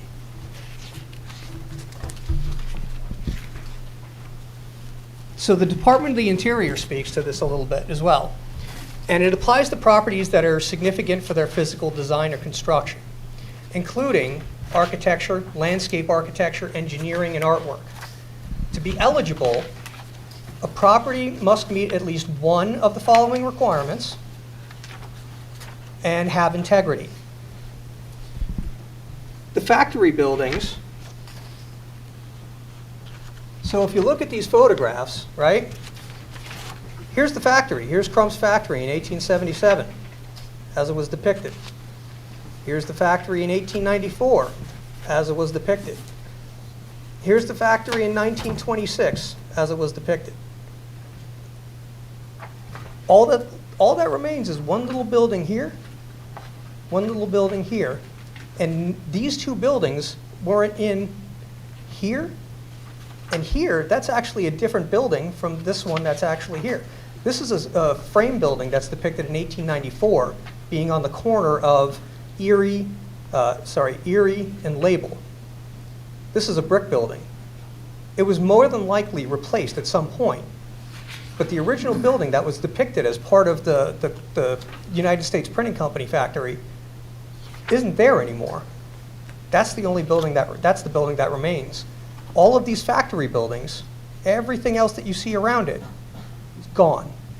Not even the buildings that were over here exist, because this one's there now. Now, if we look at this, okay, kind of look at the building. Again, right here, all of this is missing. It looks like it could have possibly been there, but this is all addition that was put on in 1993. Or 1995? In the 1990s.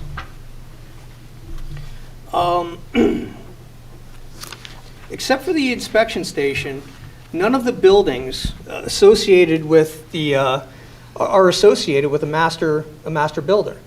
The building at the corner here, the inspection station, was actually designed by a local architect, Clifford Wendehack. And, you know, again, this one we feel is actually eligible for the National Register of Historic Places. These buildings are not affiliated with any known masters. Also, you can see how, to the extent that that this building has been changed, just off the photographs.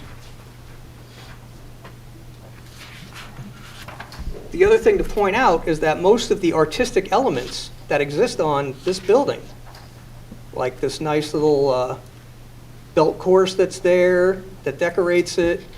A lot of these other little elements here, those were added during the 1990s renovation. Their artistic value is actually more of a recent reconstruction than it is anything else. And the other thing, too, is that it's not even a unique kind of building. Here's two other examples locally that actually have that same kind of clip corner, and you couldn't distinguish them from being an industrial building, a commercial building, residential building. This is actually residential and commercial.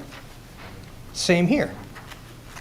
It's a common form, it's a common type of building.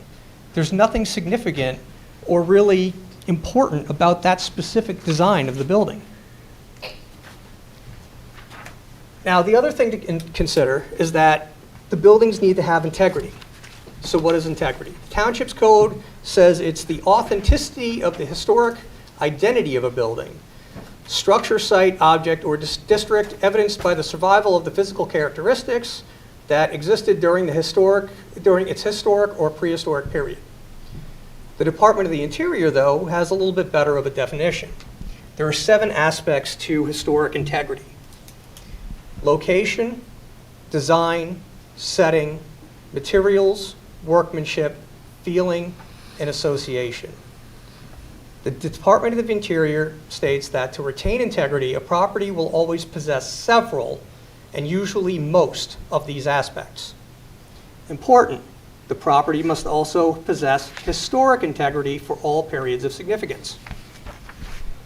Now, let's look back to these areas of integrity. A letter that was submitted by Connolly and Hickey to the first objection that we had filed or we had sent in written, stated that the litmus test is basically, would a person from that period, from the historic period, say 1910, walking up to this site, still recognize it today? My feeling is no. And here's why. The massing is completely wrong. You're missing the rest of the factory. The building has been doubled in size. The fenestration pattern, the window pattern, has changed. Window openings have been modified and enlarged. You've got a tower here that didn't exist historically. The roofs on the towers have changed. Chimneys that used to be there are gone. A whole facade, an entry facade right over here that used to exist, is gone. The window types are missing. This doesn't look any different to somebody from 1910 as either of those other buildings that I showed before in this slide. They wouldn't be able, I don't believe that they'd be able to differentiate it too much better from any of these. They wouldn't recognize this as the factory. Another aspect to the integrity is that, and here's actually a photograph showing some of the chimneys that used to be there. There's what the towers used to look like. They don't look anything like that anymore. The window heights are completely different. There's the facade that used to be there, the entryway, that's gone. Doors that used to be there that are now just windows. A lot of modifications have been made. And then the other point is right here. Most important thing, the setting. The setting doesn't survive. This is what somebody from 1910 would have seen when they actually got off the train. This was the original train station. This is what they would have seen as far as the streetscape goes. Additional buildings, infill, factory, all of that's gone. That doesn't make them recognize this building as anything different from what was seen before. So with respect to design, the design has been changed. With respect to setting, the important characteristics that define that building and set it apart from anything else in the township are gone. They've been removed. So the setting isn't there. Materials have changed. As I've mentioned, these are actually veneer bricks up here. You've got wood paneling replacing what would have been brick down there. And I'm sure the original substrate underneath has been trashed as they ground, channels into the original brick to try to mount all this stuff. You've got a belt course that never existed. You've got, these conjectured towers that did not look like that. There were no windows in the towers in the historic times. So the design is completely gone. The materials changed or damaged. Also, when you look at the interior from the expansion, a lot of these interior walls that used to be exterior walls are gone. They're removed. The feeling. If you went up there, would you feel like you were walking into a factory? It's a nightclub. That's what it looks like. This looks like any nightclub that you'd walk into in New York City. Which used to be factories. Am I wrong? Yeah. All right, fine. So I don't go to too many nightclubs. I'll give you that one. They were all factories. Association. The other point is that it's really not associated with anything. It's not associated with Crump. It's not associated with the other buildings in the district, except possibly this one. There is no historic association there. So to me, this completely fails the test for that criteria, and therefore that criteria doesn't work. Again, as to kind of be a little bit more conscious of time, as Ms. Hickey said, Montclair criteria 4, criteria D really doesn't apply here. Archaeologically, there's too much disturbance, too much ground disturbance and damage that the property has changed too much. So it doesn't have the potential to yield information. And plus, the information that you would have wanted would have been, the mechanical processes, the machinery, the drive systems, the historic elements that actually were part of the industry that took place there. So that one doesn't apply either. So that's 4 out of 4 criteria so far that do not apply to this property or to this district. And then finally, are otherwise of particular historic significance to the Township of Montclair by reflecting the broad cultural and social history of the nation and community. This is where Ms. Bennett brings in Oil Jack. So Oil Jack was a large, they were a large employer in Montclair during the 1930s, 1940s. They actually had their factory. Here's the Label Street properties right here, right up along here. This is actually where the Oil Jack factory was. This is where they set up, at 18 Depot Square, right there. They leased parcel 3, this property over here, in 1940, after having their factory established here. They never used this for a factory site. They used this for shipping and storage only. They purchased parcel 3 in 1946, and they continued using it as storage space. Oil Jack sold the property in 1960. There was, I guess, a little bit of manufacturing or actually assembly of goods that took place here in 1950, which I guess Ms. Hickey would probably put to being either manufacturing or industry. But again, it was sold in 1960. So this doesn't contribute really to the period of significance because there's too large of a gap between the two. It's a completely separate animal. And then basically all the significance for Oil Jack's use of this site is after World War II. Because they didn't purchase the property until 1946. They leased it in 1940, but only used it as storage. Nothing really went on there of significance that would lead to, manufacturing or industry in that property until after the war. So another point that the Department of the Interior makes is that continued use or activity does not necessarily justify continuing the period of significance. The period of significance is based upon the time when the property made contributions or achieved the character on which significance is based.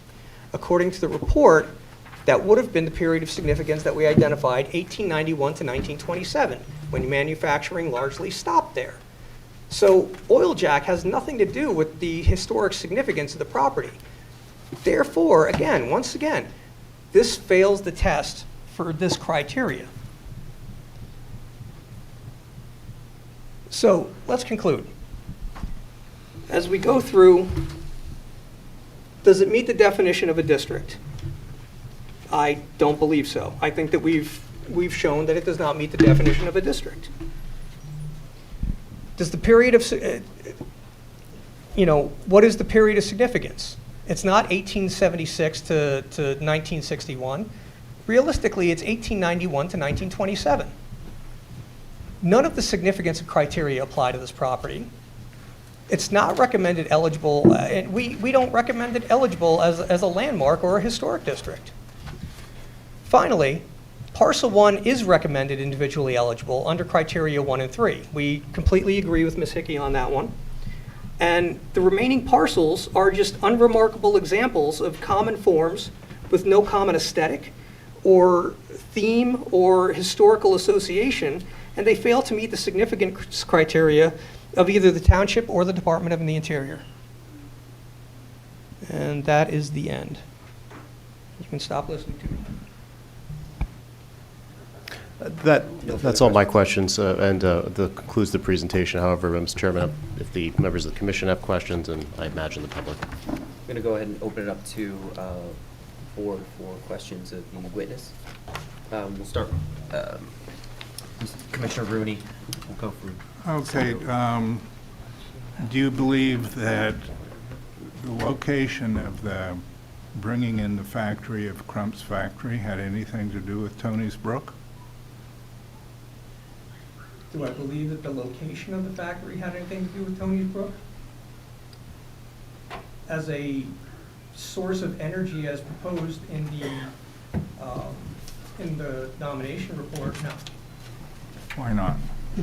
Because I don't think that it was water powered. I've seen Well, documents that show that it was steam powered. originally there was probably something there that was water powered, and then they used steam, and where do you suppose they got the By water? 1876, when Crump established his factory, steam was already a very popular power. Where do source. they get the water? It's a water source, Yeah. not an energy source. Well, it's become it was their energy source with steam, and they had to get the water from someplace. Also, the only remaining piece of area and label is that corner little building of Caceres. And that's probably the only remaining part of the factory. Of the United States Printing Company's factory, but not of Crump's. Okay. Did Crump not use the railroad? I'm not disputing that he didn't use the railroad. He probably He had a did. siding going into the factory Mhm. from the railroad. He did. So that's why it's there. I don't have any other questions.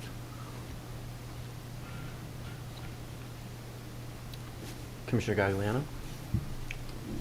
I just have one. On your slide, they're not numbered, but the image of parcel 3 in 3 different time periods, headed significance. In the 1926 image, is the building not at the sort of rear right side of the picture in perspective, the existing building on the 6 to 10 Erie Street parcel? No, I'm trying to find the page that you're on. Yeah. Is it this photo? The upper one, the black and white, Okay, yeah. and the building all the way to the right. Yes, that is the 1907 warehouse. Okay, constructed in 1907. Correct. Okay. Yeah, I have no other questions at this point, at this moment.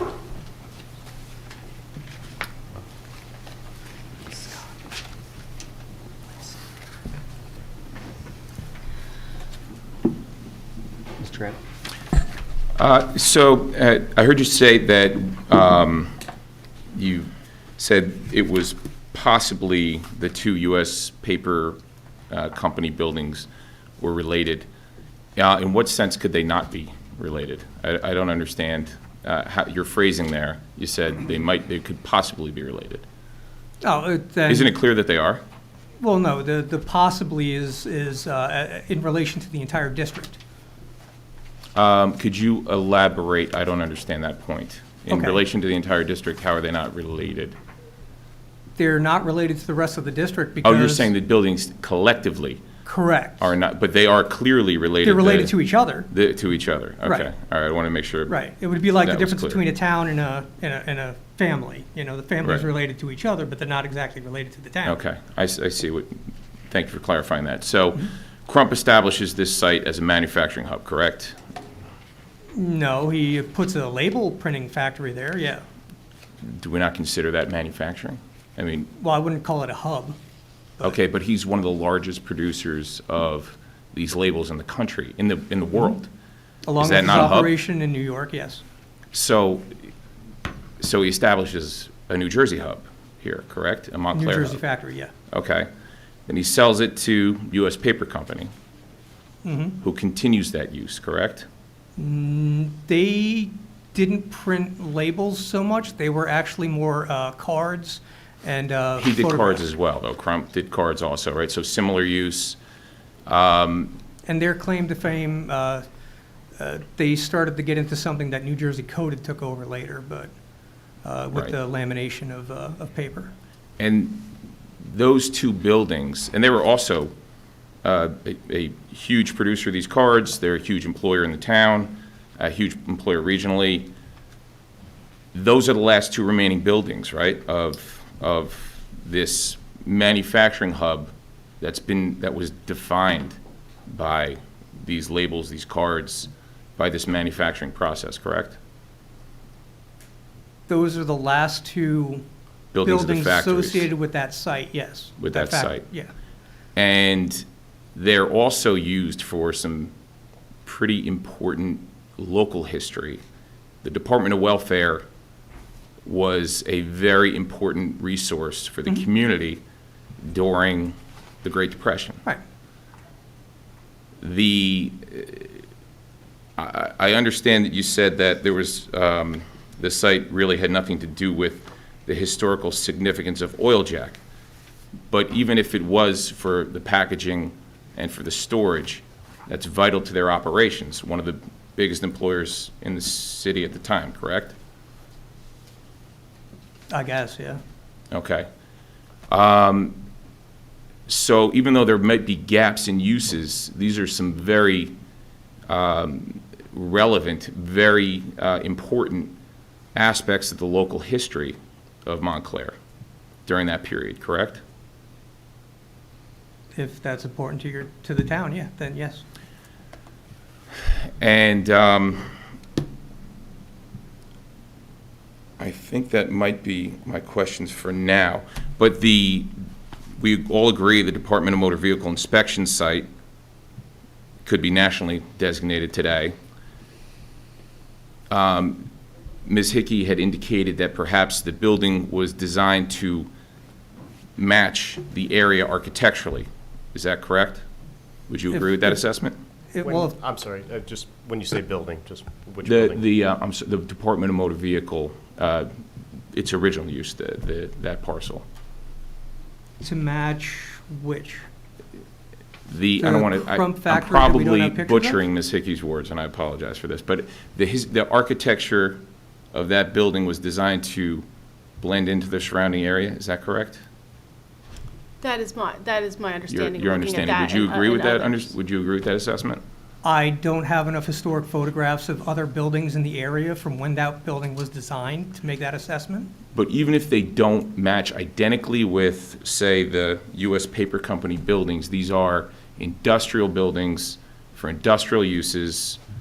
The Department of Motor Vehicle building is designed in an industrial style, right? That doesn't look like an office or a house, or right? It's matching the industrial look, correct? Well, it matches the style of many other Department of Motor Vehicle inspection stations throughout the state.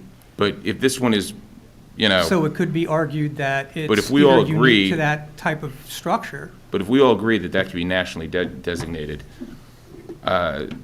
perhaps, that is, it's a significant look, it is an industrial look, and it is in an industrial zone that was traditionally manufacturing right? So it would blend in with a traditionally manufacturing district. Theoretically. All right. Those are my questions for now. Thank you.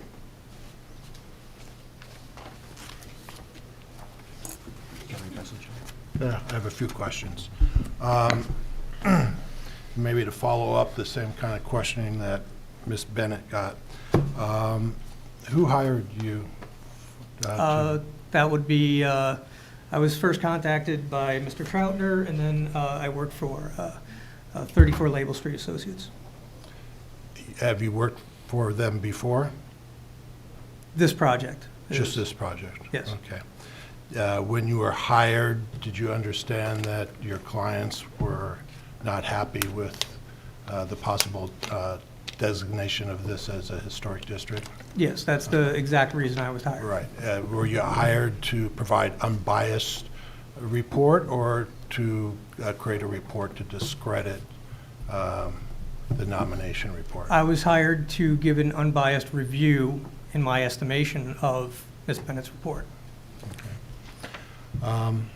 Couple just some basic questions. Do you consider printing manufacturing?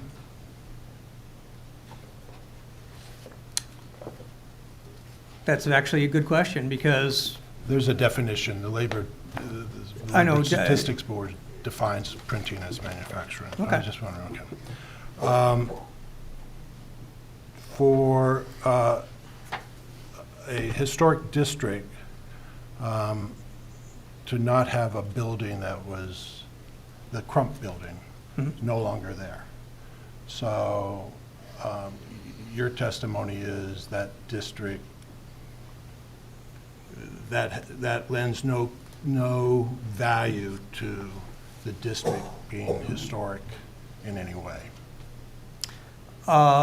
Because it's not there. The building's no longer there, so it's to not the part of it. standards, it's irrelevant, because it's a great little vignette to add to the history, to add context, but as far as in actual, determining an actual period of significance, it's irrelevant. And that's per Park Service standards. So the fact that it was there is no longer there, it's irrelevant. The fact that it's no longer there, that history, it's a good context, it's a good vignette, but it can't be considered part of the period of significance for that site, or for the buildings that survive. Okay. I have a hard time wrapping my head around that, but that's not really a question. Okay. I mean, I would say the same thing about the World Trade Center. It's no longer there. Is that site significant? But Well, then, but with the World Trade Center, you're comparing apples to oranges. With the World Trade Center, the fact that it was destroyed was actually a very important act. So that in itself, and then the bathtub site that was created as a testimony and as a remembrance to it, those are also significantly different sites. So, but when it comes to the Crump, this label factory manufacturing district, the nomination report basically puts all of its eggs into the basket of that it's Samuel Crump driving this. But Crump's buildings don't survive anymore. I don't think it put all its eggs in the basket of Samuel Crump, right? That was certainly an aspect of the history. I mean, but if we were to vote to modify the report to start the historic period of significance to 1891, would that overcome any objection to the historical period? Because you're talking about now the U.S. Paper Company? I apologize, John, I didn't mean to step no, on your that's time. okay. Go ahead. I don't know. That's for you guys to work out. Okay, I think I only have one more question. Two more questions. The two buildings left on parcel 3 that you said don't necessarily have any significance and weren't designed by any architects of any. Do you know who the architects are who designed those buildings? I have not found any records saying who the architects were. So you don't know if they were significant or not? But if you can't prove it, you can't. Okay. You made some comments about aesthetic continuity. If I could imagine a landscape full of utilitarian buildings that were masonry, all built masonry, flat roofs, were individual buildings set apart from each other, didn't have housing mixed in, didn't have other elements. To me, would you consider that some sort of aesthetic continuity?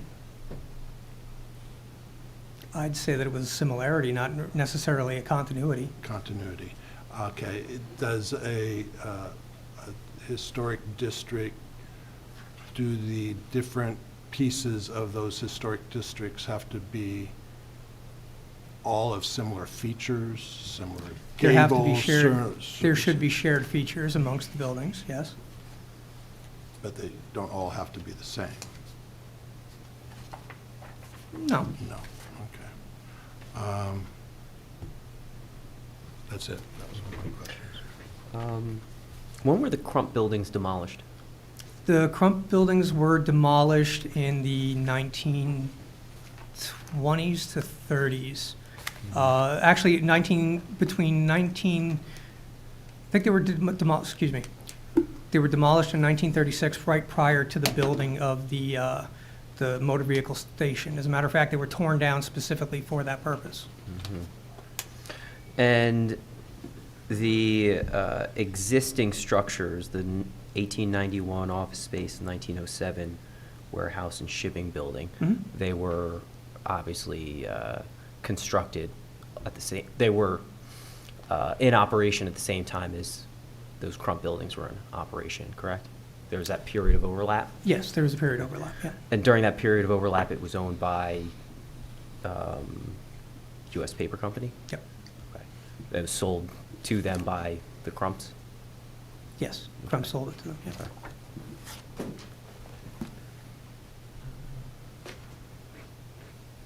yeah. Earlier in your testimony, you mentioned modifications to Tony's Brook. And you stated several features that were obvious modifications from the natural stream. Right. When were those modifications constructed? That I'm not sure. I don't have record about that. I do know that they exist now, which is why I pointed them out. But I don't know when those were put in. You don't know if they were put in as part of the 1950s construction of the appliance warehouse? No idea. You don't know if they were put in earlier than that? Unfortunately, I do not. Okay. So they could have been constructed during the period of significance? If they were constructed during the period of significance, that would be interesting, but more research would be needed to determine that. But again, that would be between, as I mentioned, 1891 and 1927.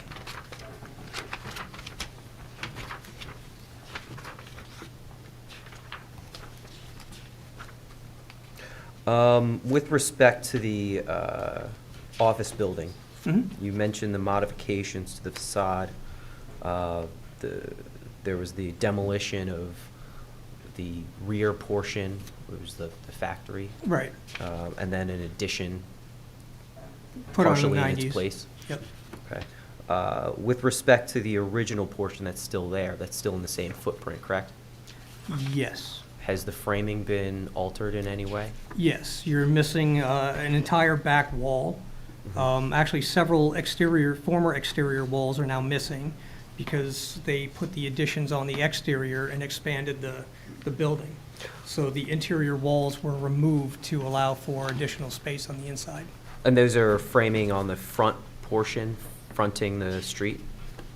Or those the rear framing? Well, it's not even framing, it's just brickwork. But yeah, the brickwork's still there. Brickwork's still there, okay. Underneath the veneer and the wood paneling? It's visible on the interior only, in areas where there's been interior things removed. But the structure of the building, yeah, is still intact. Structure's still there intact?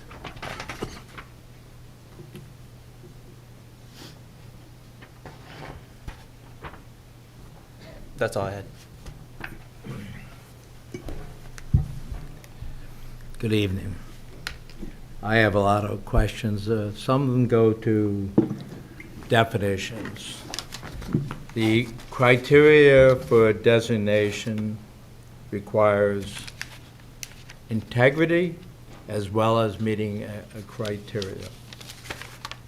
This district is proposed as a label street manufacturing district, so presumably manufacturing has to have taken place. I looked up previously some definitions of manufacturing. You can agree with them or not agree with them. Definitions I have are making of articles on a large scale using machinery, creation of new products either by raw materials or components. Now, I want to ask first. You said manufacturing ended in 1927. Mhm. Using those definitions, did all manufacturing on that area, this so-called, this district, end by 1927? Manufacturing ended and then was reinitiated at a later date. I'm sorry, say that again? As I even said during the presentation, manufacturing ended in 1927, Right. and then it was reinitiated at a later date. Okay, when was it reinitiated? Basically, I believe the 1950s underneath Oil Jack, and Okay. only for a period of about 10 years. So on this area described as the district, manufacturing did occur later on. There was a gap, but it occurred up until 1950s. And when did that end? Roughly 1960 when they sold the property. Okay, 1960. Okay. Second, I want to go into integrity, because the definition in the ordinance, integrity is the authenticity of the historic identity of the building, structure, site, object, or district, evidenced by the survival of the physical characteristics that existed during the historic or prehistoric history. Does that only apply to structures, or could it also apply to a river or other body?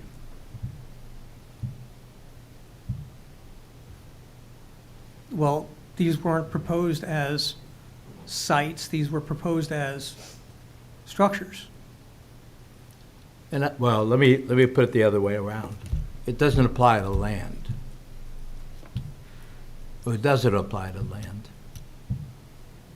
Can you rephrase the question? Well, to satisfy the definition of a new district, Mhm. it has to have integrity. Integrity relates to the survival of physical characteristics that existed during the historic or prehistoric period. I Correct. view that as relating to structures or buildings. I don't view it as related to land. So my question to you is, could it relate to a stream? It, in the National Register and the DOI interpretations, it can apply to historic landscapes, it can apply to structures, it can apply to a whole variety of sites, structures, objects, but integrity is applied to all of those with respect to its eligibility and criteria. Okay, so let me ask as to parcel 1, does that have the sense of integrity? Does it have 100% integrity? No.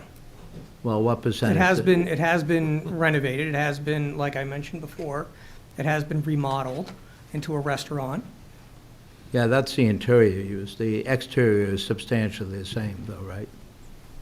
No, they changed the windows, they changed the openings, they put an infill. Actually, I'm sorry, I just want to clarify. Did you say parcel 1 or parcel 3? Parcel 1. Parcel 1, and that is the, restaurant. or is that the motor vehicle? That's the Motor vehicle. inspection station? Okay. Parcel 2, Does that retain the integrity or authenticity? It's also been changed.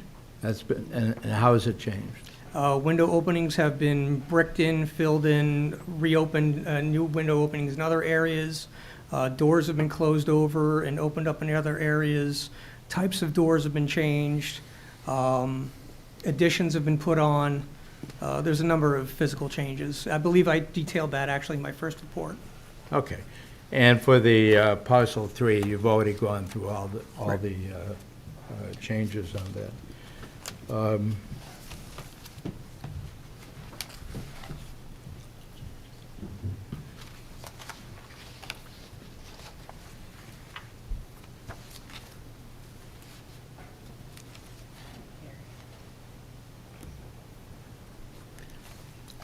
I think those are my only questions at this time.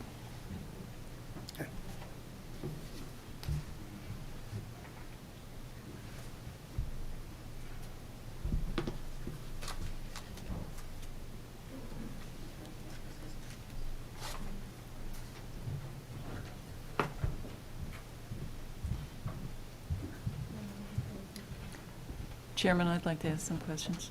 Sure. You agree that the township code applies, not the Secretary of Interior standards, correct? Yes.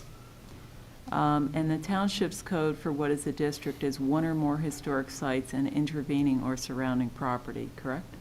Yes. And you agree that the motor vehicle inspection station is an historic site, right? Eligible. Eligible, fine. Yeah. And you agree that the 2 remaining industrial, I'll call them industrial structures, could be historic sites, correct? I don't feel personally that I would not recommend them eligible, no. Okay. If this commission thought that those 2 remaining industrial properties could be eligible as historic sites under the township's code, along with the motor vehicle building, that would satisfy the definition under the code of 1 or more historic sites and intervening or surrounding property, correct? If that's your interpretation, yes.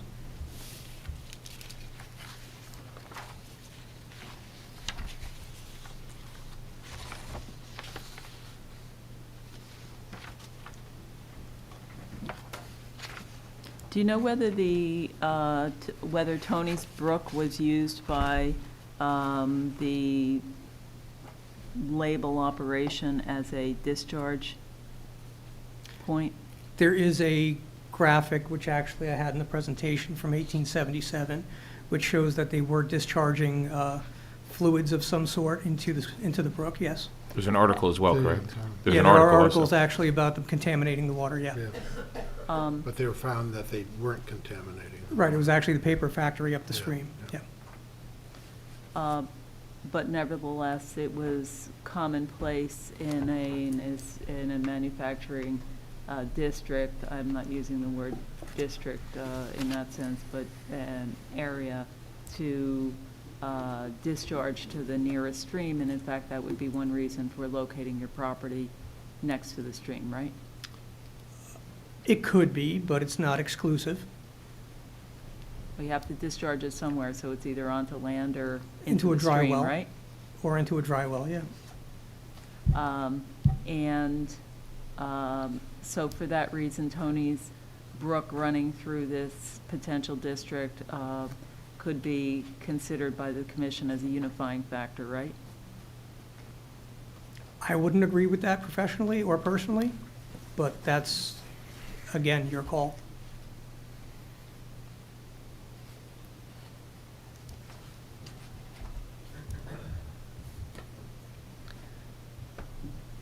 And you would agree that in manufacturing, in a manufacturing operation, whether you're assembling from components or assembling from raw materials, storage and warehousing, including shipping at the end of that process are integral, often called accessory uses to the manufacturing itself? I would classify them as distribution, much as you have a distribution warehouse for shipping, handling kind of things. I would not necessarily consider them part of the manufacturing process. No. So you think manufacturing stands on its own without a place to bring in the raw materials? We thought they had like instant trucking time and so forth in those days? No. But what I'm saying is that there is a difference in the processes between manufacturing and shipping and distribution. Sure. And one of the reasons to keep those different uses close together is because it makes for an efficient manufacturing operation, right? Correct.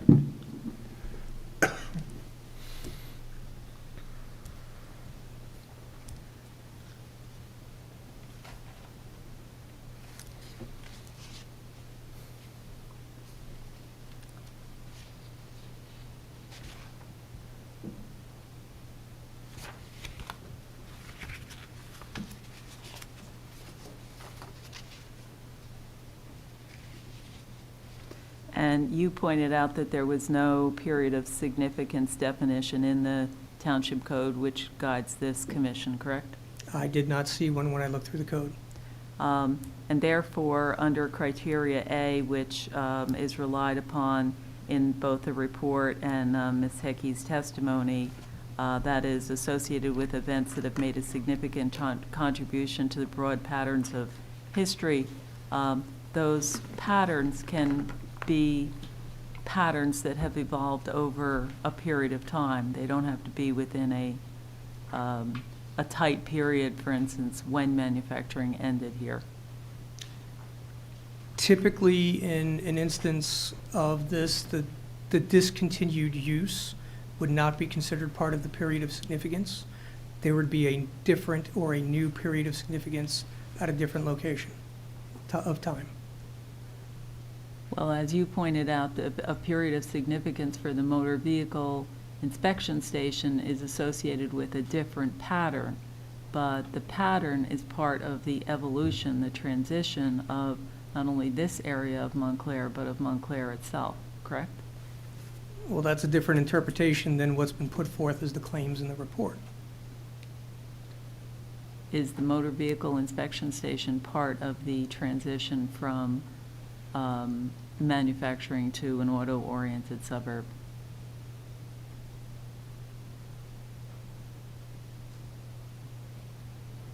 I think that it happened coincident with that change, but I don't think that it's necessarily an integral part of it. That motor vehicle station could have been put anywhere.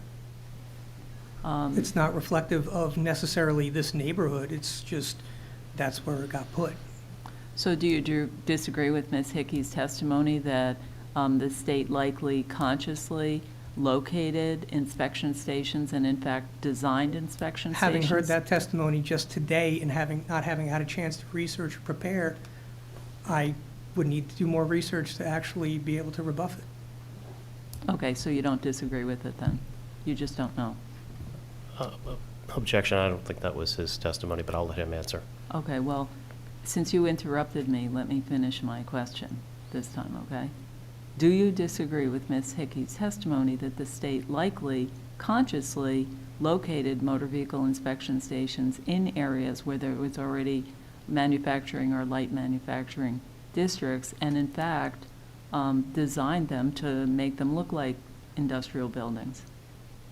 I would need more research, need time to do more research to confirm or deny. Okay.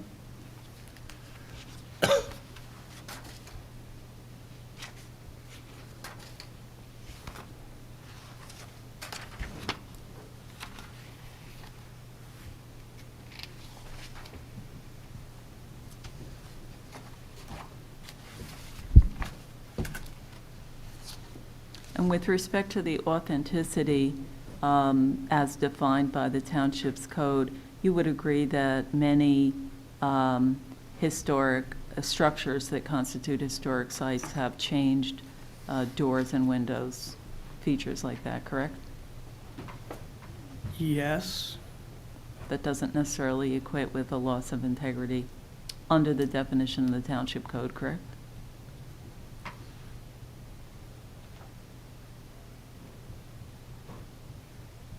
That's a good question. To the township code, from the surveys that I've done and in my experience, the township is more forgiving than other standards, yes. No other questions? Before we open this up to the public and then have Ms. Hickey provide additional, ask additional questions or comments, I'd like to just take a 5-minute recess. And during that time, if the 3 applicants for 30 North Mountain Avenue, 208 Bellevue Avenue, and 330 Bloomfield Avenue can just come up to the dais and we can just discuss proceedings for tonight, because I don't think we'll be done before our 10:30 cutoff. So we'll just take 5 minutes. We'll go off the record right now.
Okay, back on the record, and before we continue the proceedings, just like to announce that under item 8, new business, application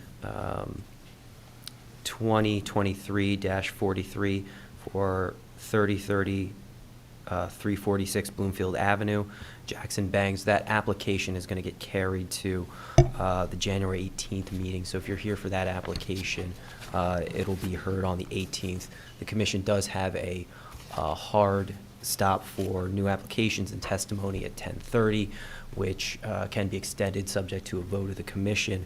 But given how this matter is proceeding, I don't know if we're going to get to that. But as of right now, I think we're going to keep 208 Bellevue Avenue on and 30 North Mountain on if we can get to it. But we for sure are not going to get to the 330 Bloomfield Ave application, so we're going to carry that one. That being said, we're going to continue the hearing on the nomination. Mr. Sweeney, you had a couple more questions before we... Yes. I gave previously my definition of manufacturing, but that was, I'll call, the narrower definition of the process of manufacturing. The process of business of it may include an office building or warehousing. So that, I view that as a broader definition. But using either definition, parcel 1, was the building there used in any sense for manufacturing? During which period? During the period that that building existed.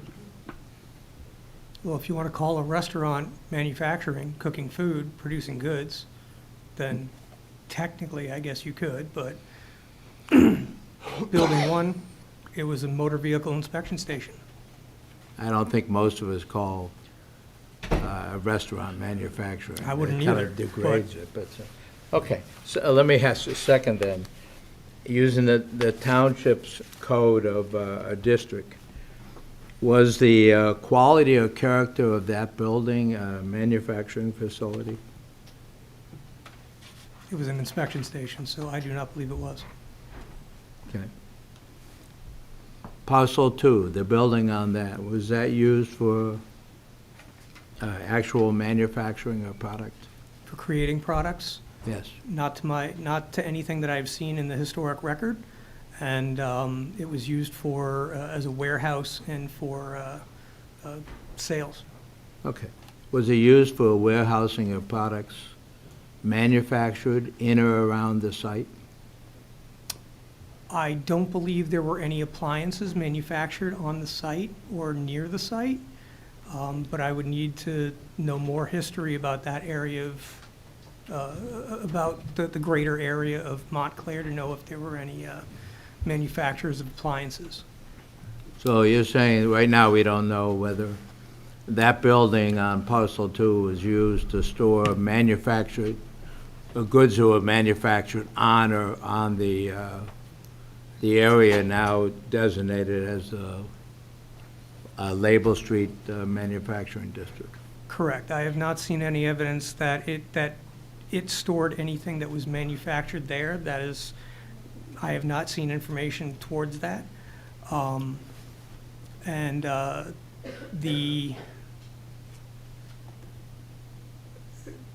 Basically trying to determine, if there was other manufacturing around the area that was stored at that location was not part of my scope. Okay. And finally, parcel 3, the 2 buildings there, we're using the narrower definition of creating articles or creation of a new product, the narrower definition of manufacturing. Did manufacturing occur in either of those 2 buildings? There's reference to the assembly of items within one of the buildings. I believe it was 6 to 10 Erie. And that is the only reference underneath the oil jack company. Would you consider assembly manufacturing? You could consider. You would? Okay. So, But again, as I mentioned earlier, that would be a second period of significance, discontiguous with the first. okay. And those buildings, the two buildings on parcel 3, did they have, using the township code definition, did they have the quality or character of a manufacturing facility? The quality or character, I believe that one has the quality or character of a existing nightclub or office / turned into nightclub, and I believe that the other one has the quality or character of a warehouse that is now a gym, I think. Okay. When you say you're talking about the existing character of it, are you saying that Correct. the one building looks like a nightclub? Yeah. Okay. And Okay, thank you. Those previously are it my looked like an questions. office building. I appreciate it. All right, I'm going to open the floor up to questions from members of the public. And again, these are just questions of the witness. It's not quite time for comments or your opinion, so just questions of the witness. And, to the extent that, there are topics that have been broached, I'd ask that, we just forego any repetitive questioning. Are you opening up to the public? For questions, just of this witness.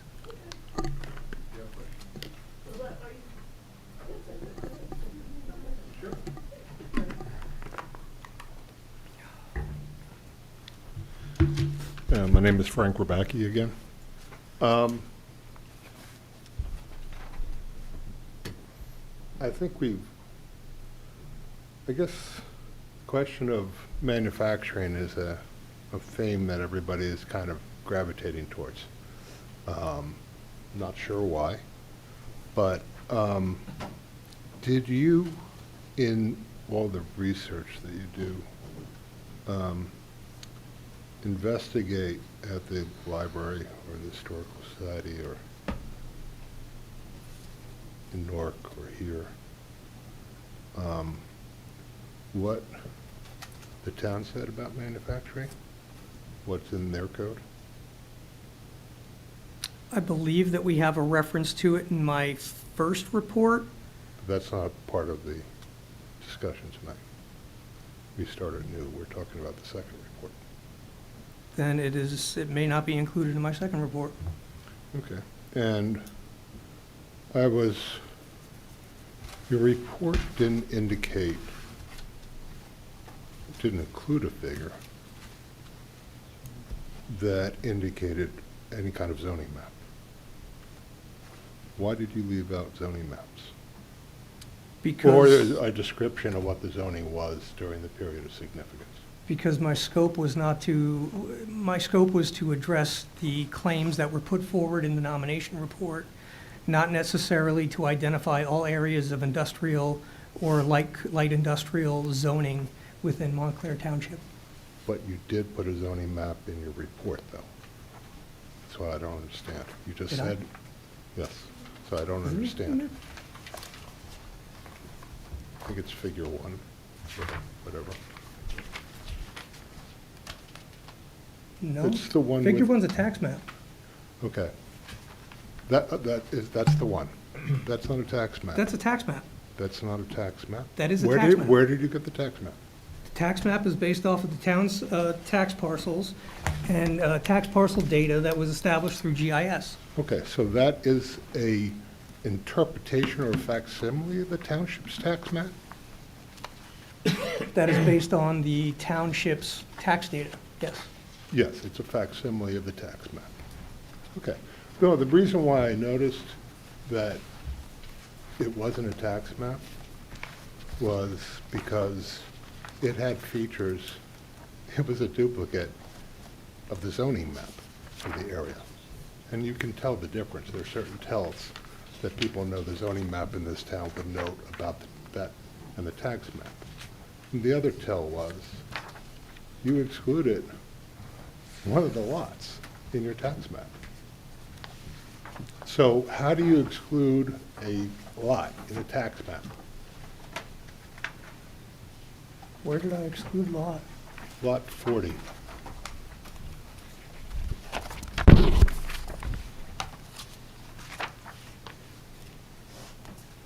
In which block? Same block, You mean lot 40 right here? lot 40.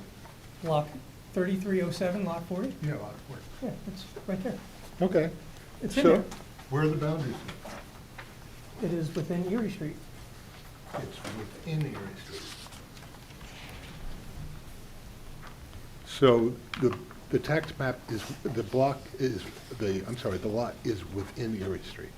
That's I want to be what, clear on that that. is what the official tax data that is put out by both the township and the county represent, yes. Okay, so on that same map, you indicate the area of the district. Okay. You Yes. indicate and that's outlined what, in red? Yep. Okay. Is that represent, that eastern edge represent the property line of your employer, of the property owner? Of my client, yes. Okay.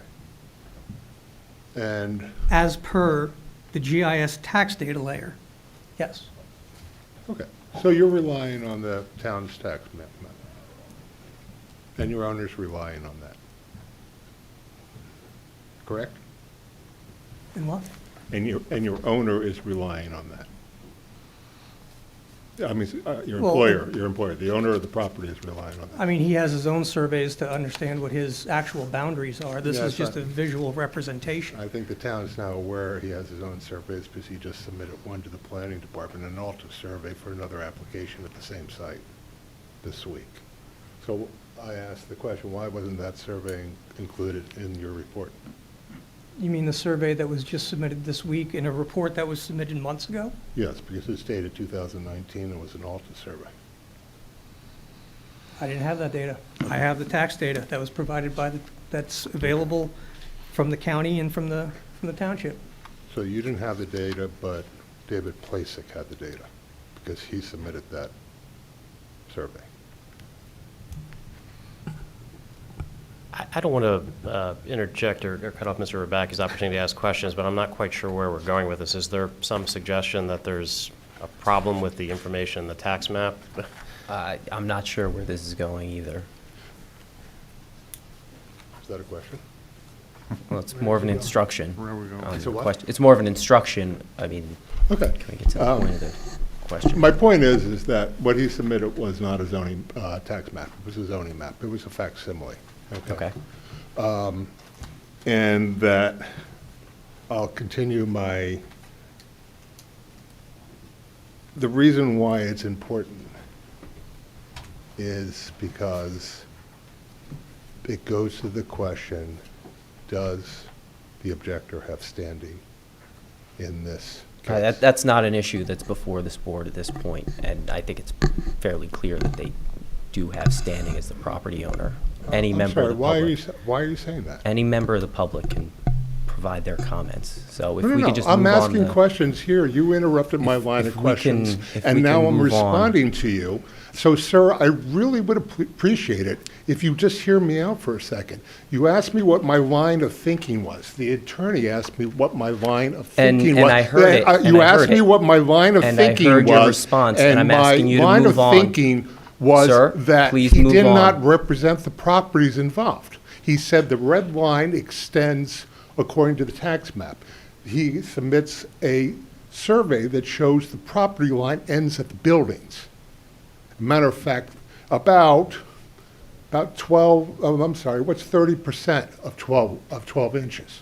So that's where the building line lies.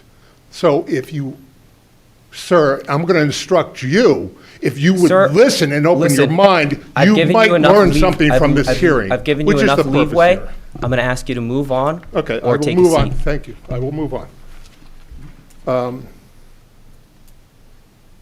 You mentioned in your report that there on the, you guys confused me, on the 610 Erie Street lot, which is parcel 3, that the building on the corner was the office building, I think you referred to it, but the one on the corner of Erie and Label was a storefront? No. You indicated storefront in your I said that report. it had a facade, an entry facade on the, I guess that would be the northeast side of the corner, or northeast corner of the building, which was actually depicted in one of the photographs, but I did not say that it was a storefront. Okay, so if I misread that, it's not a storefront, it was never a storefront in your report. You weren't conveying it as a storefront or a store. Office space and storehouse. Right, but it wasn't a, okay, good, I just wanted to clarify that. There is some kind of trestle that connects Lot 7 to Lot 6, or Parcel 3 to Parcel 2. And do you know, you said you had conducted a site inspection. Can you share some information about why these properties are not connected, yet they still retain a trestle structure that seems to connect? As a matter of fact, there might be two besides the box storage that's further down the stream. Well, they're not connected, and rephrase your question, and to which period are you speaking?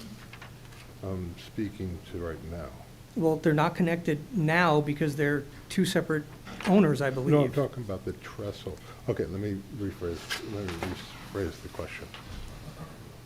Today, there are several structures that bridge Tony's Brook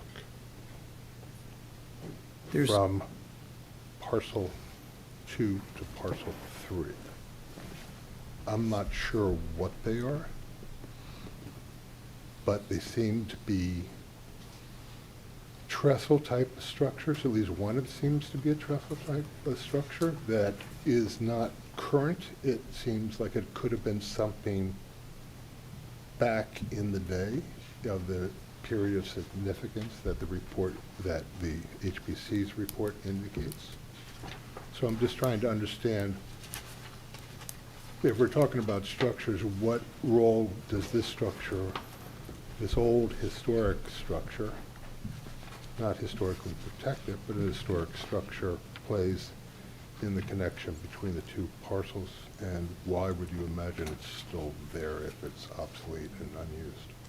Well, there are two metal I-beams that cross Tony's Brook at that location. There is not necessarily... Do the I-beams have sides? I don't recall. I do remember going there. I know that there are two I-beams that cross Tony's Brook at that location. The I-beams possibly could have been associated with something, but there's not enough structure remaining to actually tell that, other than two I-beams that are just crossing the brook.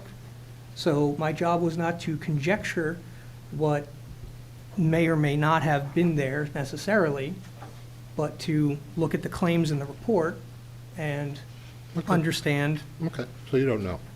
So it wasn't your job, I'm sorry. So your job was not to conjecture. Okay, so let's talk about conjecture, or if it is conjecture.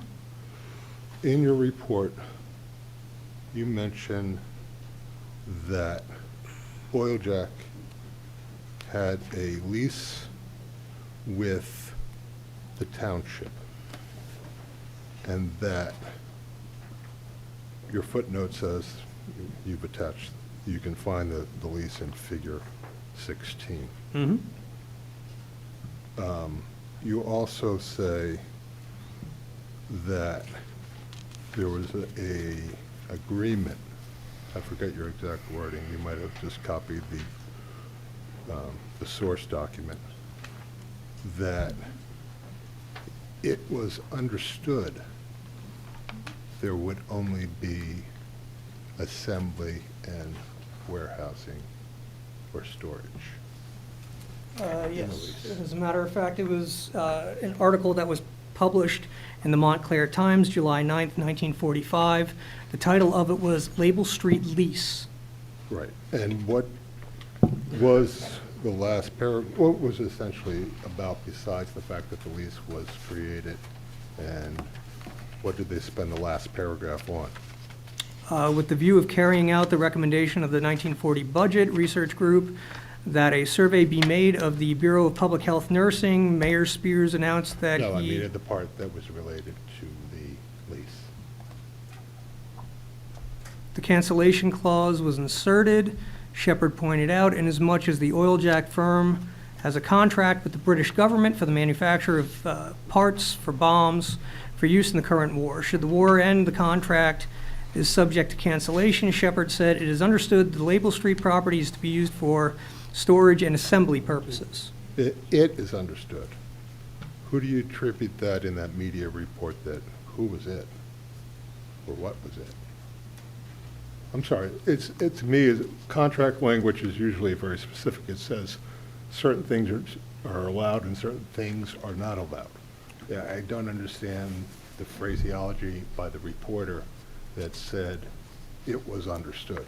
It was my understanding that we were going to do something, but that is not usually a lease term. So I wasn't alive in 1945 and I didn't write the article. no, that's I'm true. sorry. But the reason why I bring it up is because your footnotes cited that. Could you read the footnote for that section that I'm talking about? The footnote, I forgot the number.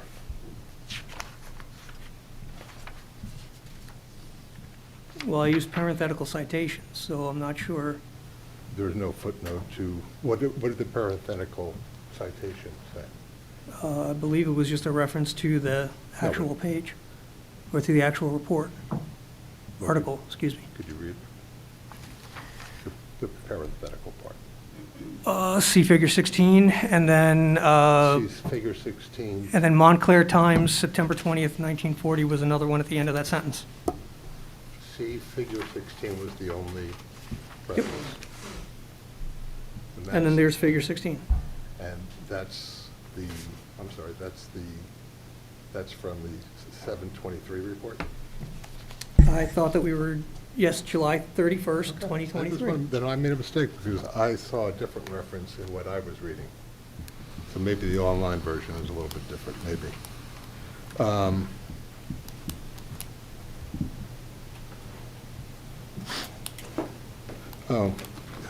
Let's go back to parcel 2. I think somewhere in your report, and clearly I've been wrong tonight, so I'll verify this. You said there was no manufacturing done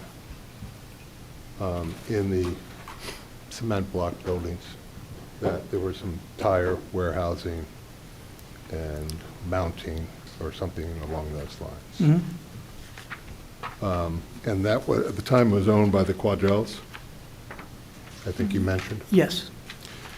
And then it was purchased by R.A. McDonough, or they became a tenant, which was another similar tire type of operation, I guess. Okay. Are you agreeing that that's accurate, or you just don't know? Well, I don't remember every word of every report I've ever written. No, but were there ongoing tire operations there?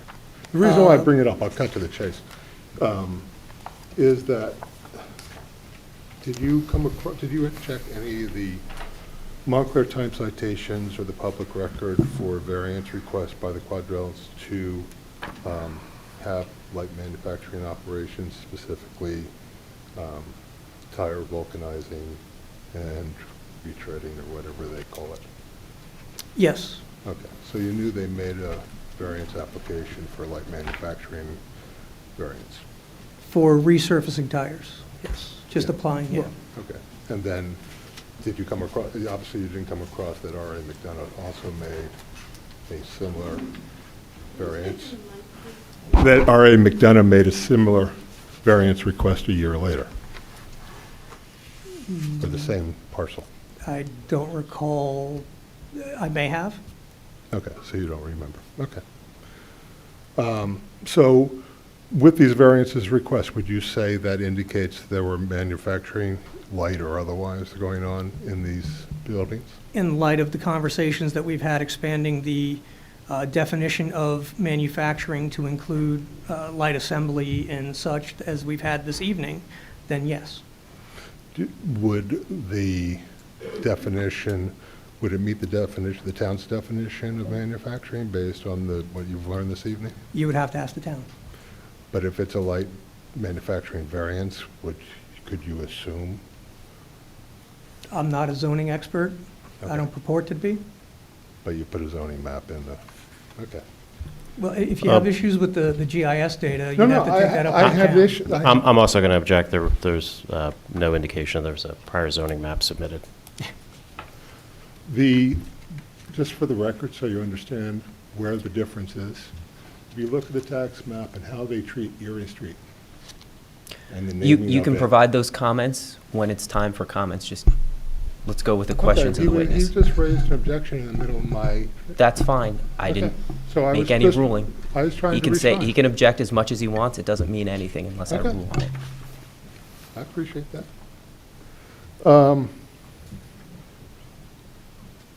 I have a question I'd like to speak. Okay, well then, I defer to you. I see the floor.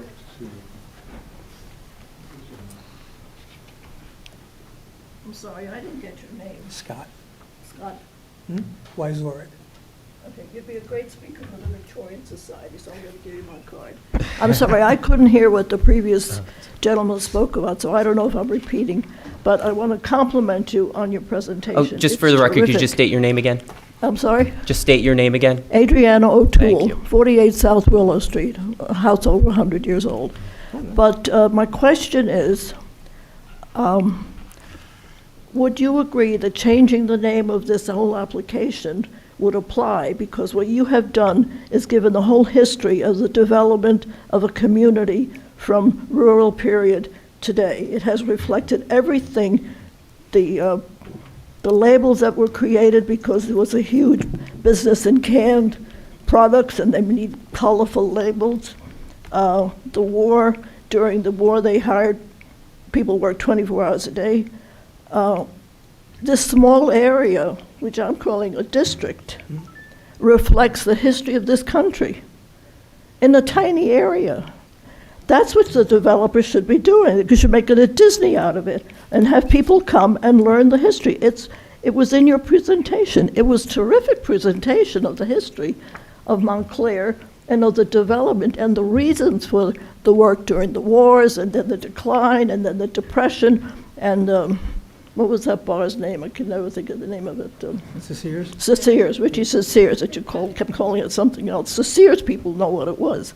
But I think that's what has to be saved, is the area for the potential of the history that can be the whole area. They could redevelop it. And people could use the buildings that aren't, whatever. But that the potential is in the history of that. And of course, you might have to do it parcel by parcel, but is this yours? No, that's the town's. Oh, anyway, that's my comment. Don't you think that that would be a possibility? It could be. It would be up to the to the property owners, the developers, and the town to work that out. I mean, it's not a big area, really, really. It's But the definitely history of it is phenomenal. it's definitely an interesting idea, but it's up to these folks to work out. Well, I know. Takes them a long time. Thank you for your time. Thank you. Any members of the public with questions? Quick question. Your name? My name is Daniel Leo. Okay. I'm a house owner in the neighborhood. Curious if you know the history of and I apologize if I came a little late, so if this has been talked about. I'm curious if you know the history of the original intention for the placement of the 1937 building? I did not. I don't, off the top of my head, no. Would it surprise you if to learn that that prior to landing in this district, it was proposed to be near Anderson Park? That I didn't know. in Would Anderson it- Park. Would it make more sense in your mind aesthetically to land in the district that it's in now? I'm not familiar with that district to compare.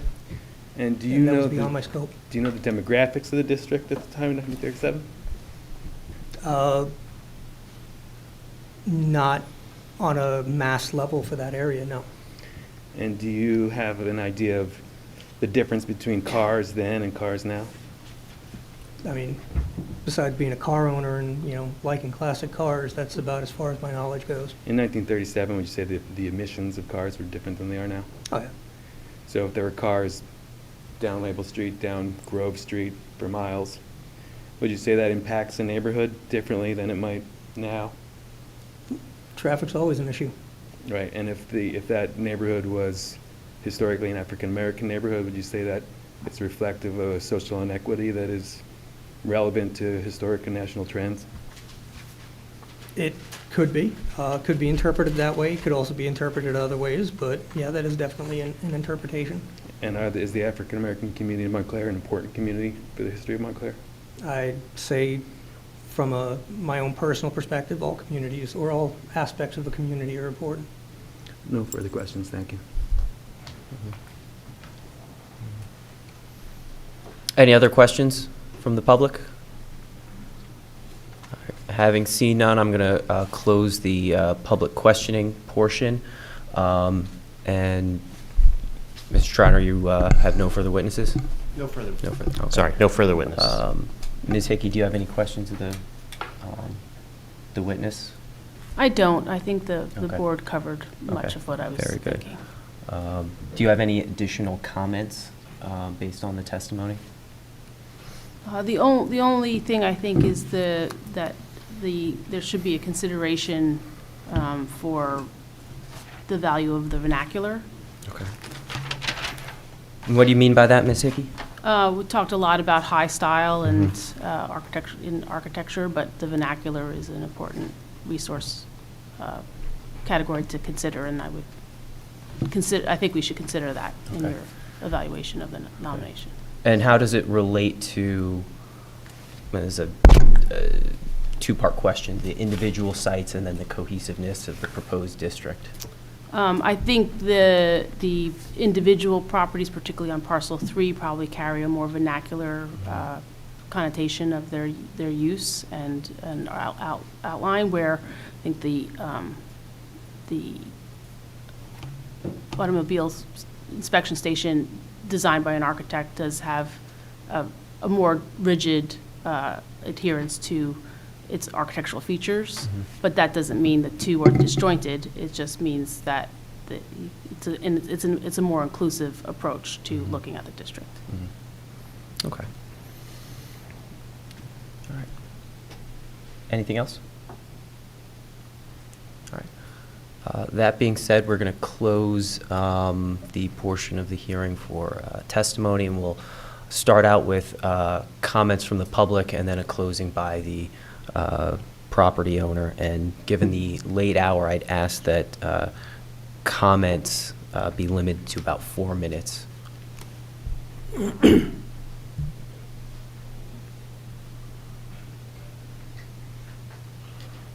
Hi, Bonnie Fogel, Forest Street. Mr. Troutman, I found some of your questions fascinating for Ms. Bennett. I wanted to ask you, did you have an extensive conversation with Martin Schwartz before taking the case for Howard Silver? You're not obligated to answer these questions. This is just your public comments. You okay. can't All right. cross-examine the attorney, unfortunately. No, well, I just found his questioning about different individuals to be so interesting. I was wondering what his relationship was. So I'm here essentially to encourage a designation vote for landmark status of the Label Street Historic District. I was under the impression this had been a settled matter when the planning board denied the proposal for a 5 to 8 story mixed-use residential building. I remember when that happened. And the only change that occurred since then through the past time and the 4 postponements was the acquisition of the same exact property by a new owner. It's the only difference. I don't know why we're going through this again. I live right down the street from Walnut Street, and it's a lovely, small-scale, rehabbed commercial district. And it's developed and it's turned that way organically. And while anyone could see that adaptive use of the restaurant is needed, very badly needed, plus people who know how to run it, the historic factory building is an asset to Montclair. It's the kind of thing that makes people want to move here and live here. And it gives Montclair its charm and makes it special and desirable. I spent a lot of time looking through the Page report and Ms. Bennett's report and reading the minutia of legal things. But I think what everybody in Montclair knows is what their experiences of living here. And generally, I think most people really respect and love the historic elements of Montclair, and I hope more of them are not removed. Thank you.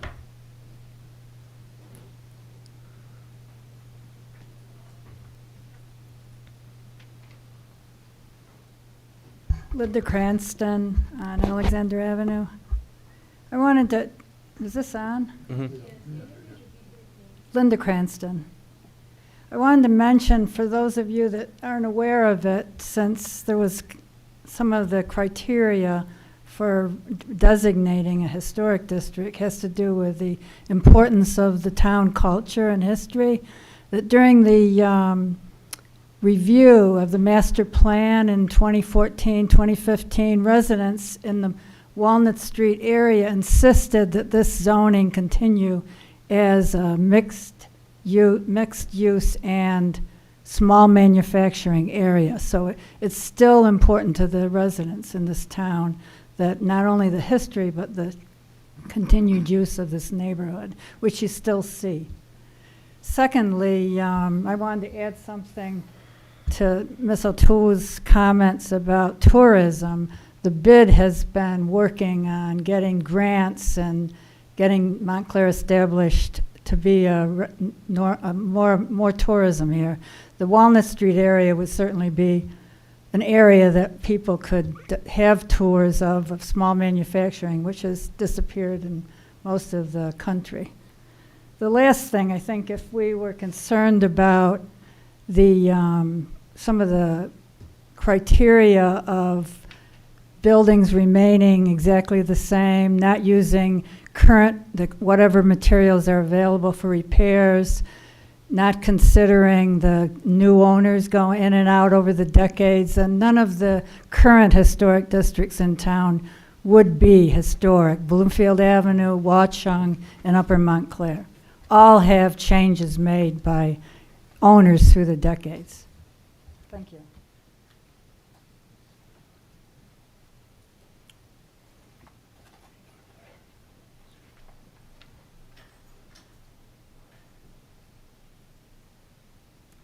Good evening. Thank you, everyone, for your service. My name is Johanna Coxeter. I live on Lincoln Street. And I'm here to say I'm strongly in favor of creating a historic district for Label Street. Like many people, I moved here because of the character, because of the sense of place. And it's not just houses. This includes commercial, industrial, light manufacturing areas as well, and the variety of uses that they are put to over the years. And there are very few places with as much documented history as Label Street. Other manufacturing areas have been preserved with only partial integrity. We have a lot more than most. This area clearly represents the broad patterns of our history. Please preserve this rare surviving example of manufacturing in our town. Thank you.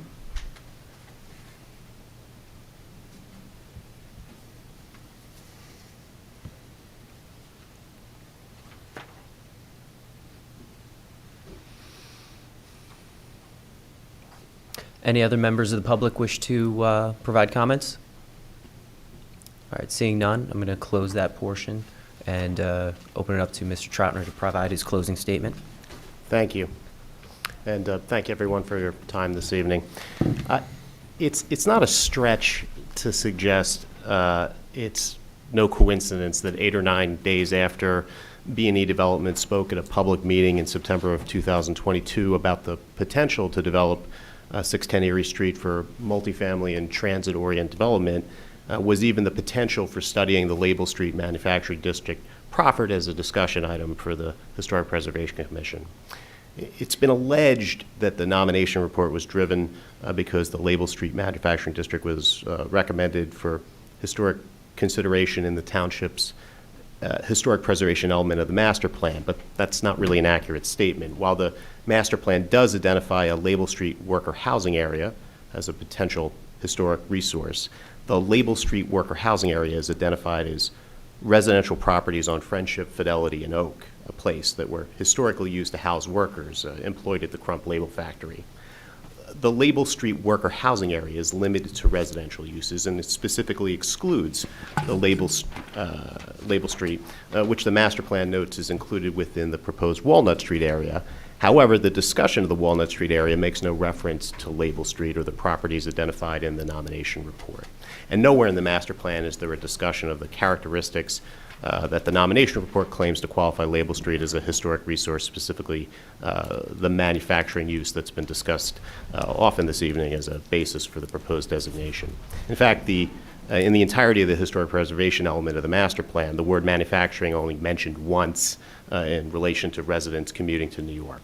But perhaps more importantly, you'll recall that prior to the Label Street Manufacturing District being proffered as a discussion item for the HPC, over 6 years had lapsed since the date of the historic preservation element of the master plan element was adopted by the planning board. So to state it bluntly, no one ever considered studying a Label Street Manufacturing District until the Township Planning Department undertook an area in need of redevelopment study at 610 Erie Street. And even then, nothing happened until many, many months later, no doubt because the planning board elected not to recommend the property for inclusion in an area in need of redevelopment.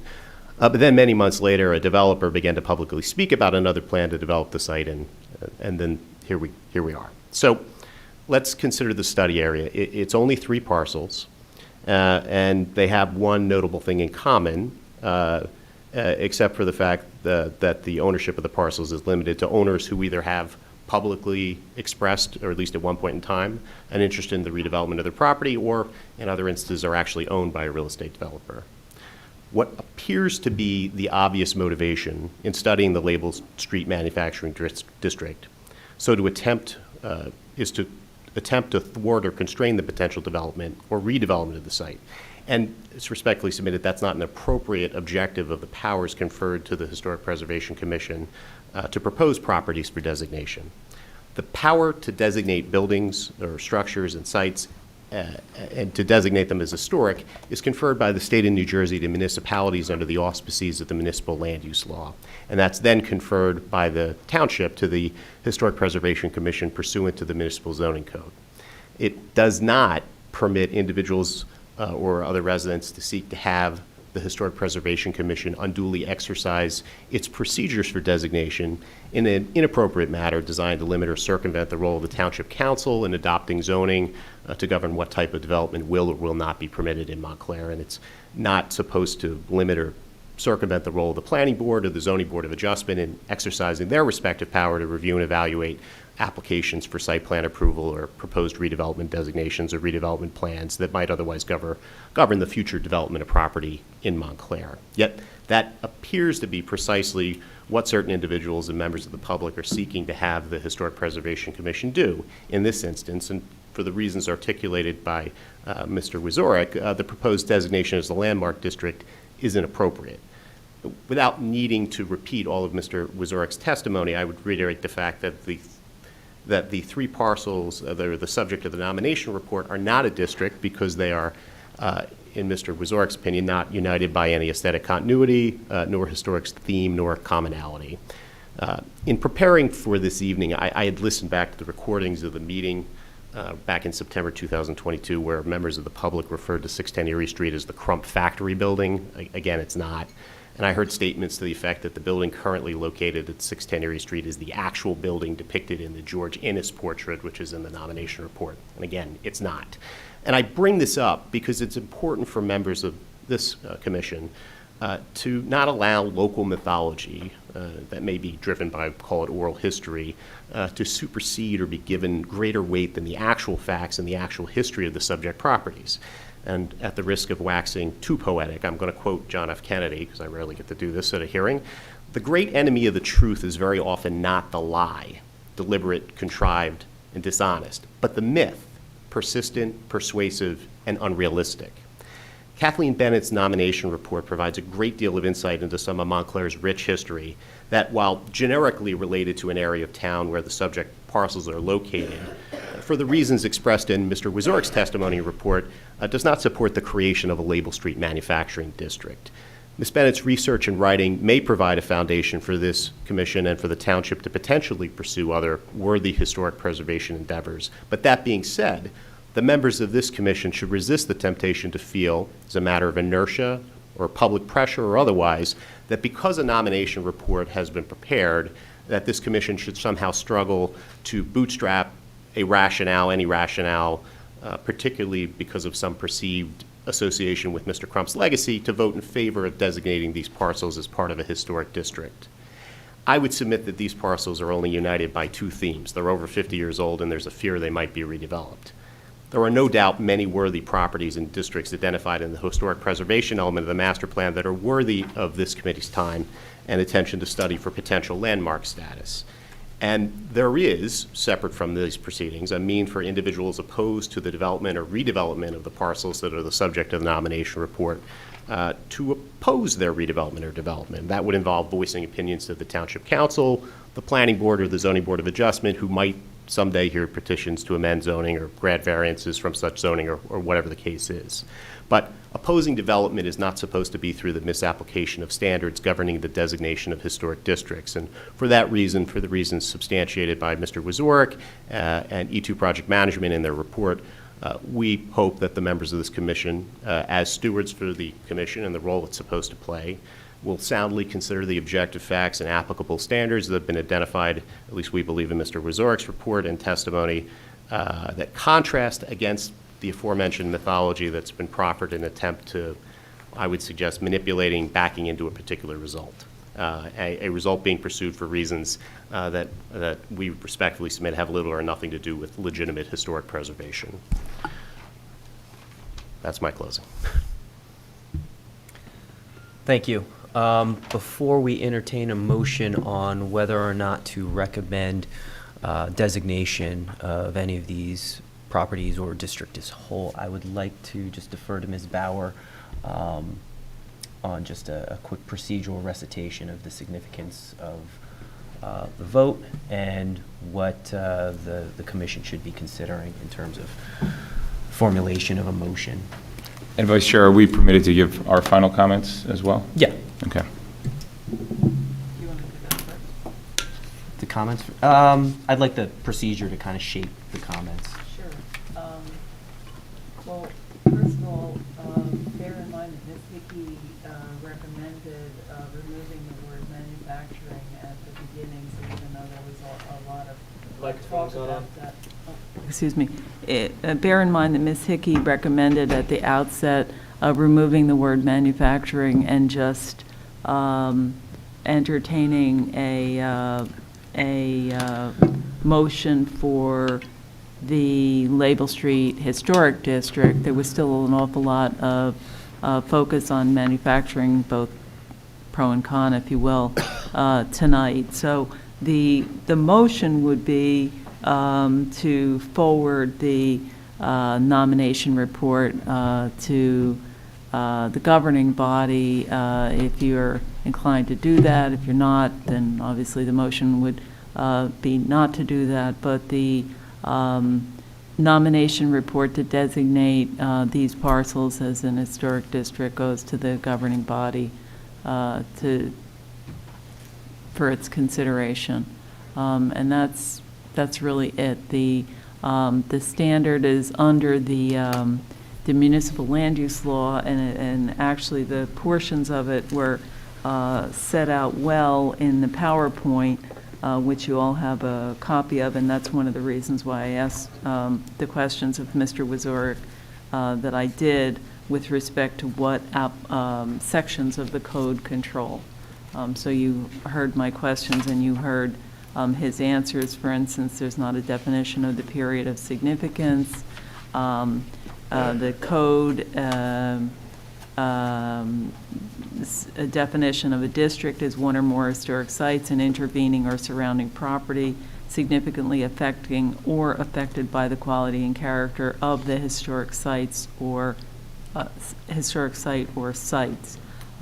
So it doesn't have to relate to manufacturing at all, just as an, for instance. And I think the only other criteria to bear in mind is criteria A, which Ms. Hickey also recommended, was the most applicable criteria, which is associated with events that have made significant contribution to the broad patterns of our history. And that was addressed by a number of the people, especially on this side of the dais from the commission. So that's really the summary of it. And the motion would be to approve or not to approve and forward to the governing body. In formulating the motion, does the commission have to make any specific findings in terms of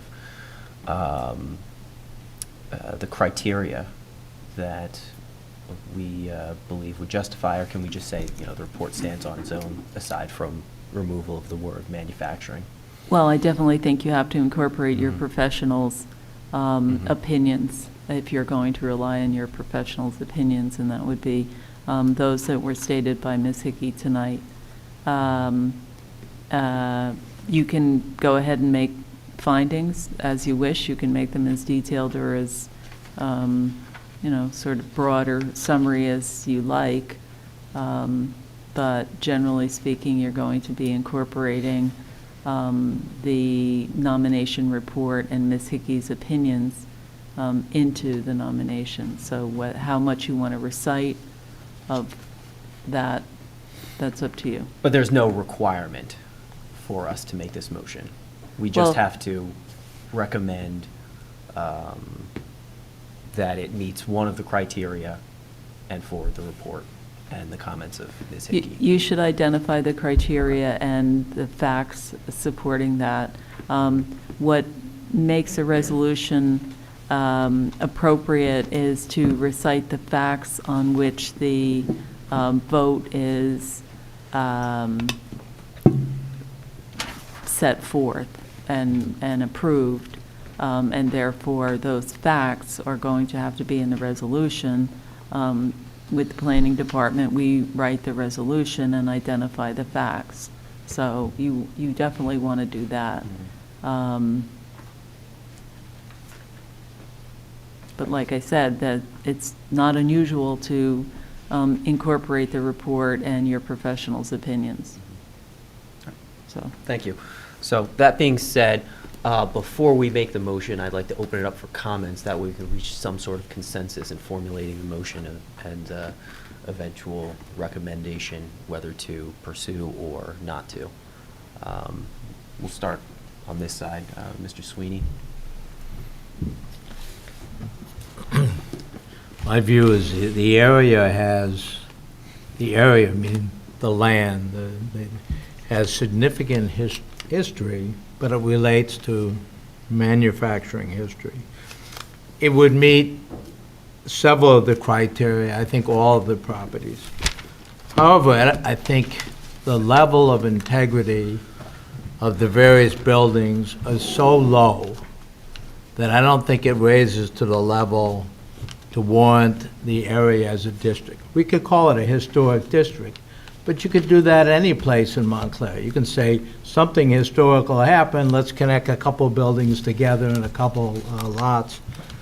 I think here the usage of the buildings were not clearly manufacturing. I think manufacturing did occur on the land, but not in the buildings. And I think there's not enough consistency, coherence, or sameness that would connect the buildings or the parcels together except that on that site, manufacturing occurred, but all the buildings were torn down. So while I gotta say the report was fascinating, it covered a history that none of us probably knew before, and it warrants some recognition of the area, but I don't believe it warrants designation of the three properties together as a historic district.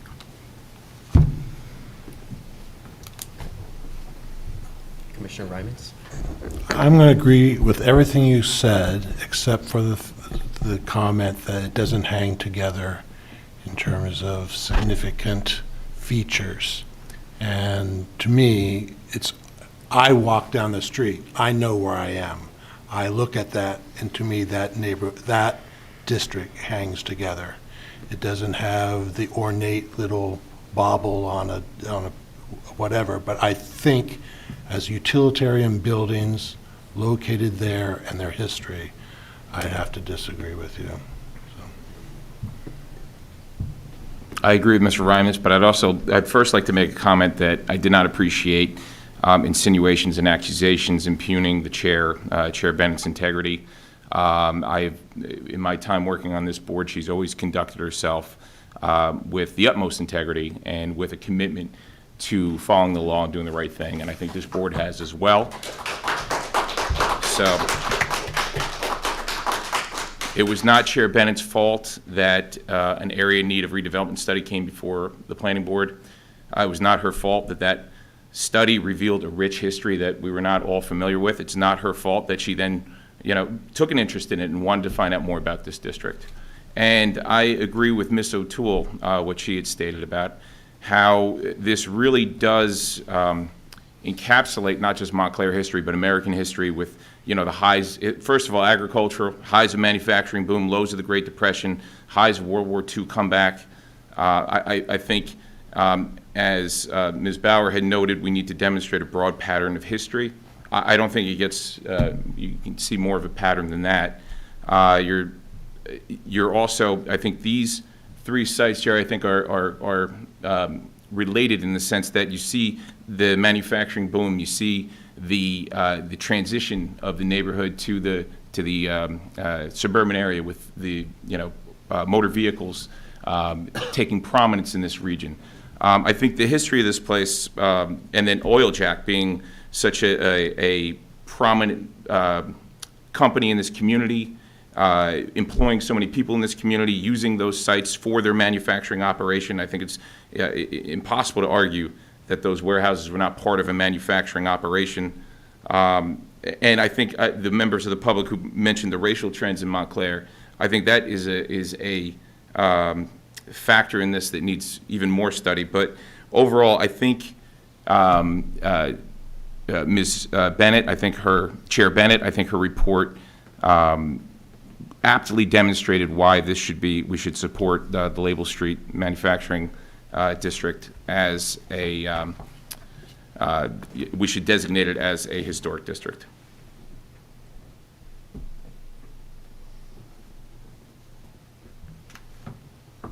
I agree with everything the three of you have said, specific parts of each one. I particularly agree with Ms. Hickey's motion to possibly change the naming of this to a historic district versus a manufacturing district. I see a lot of continuity from the Crum buildings to all the way through the inspection building being built.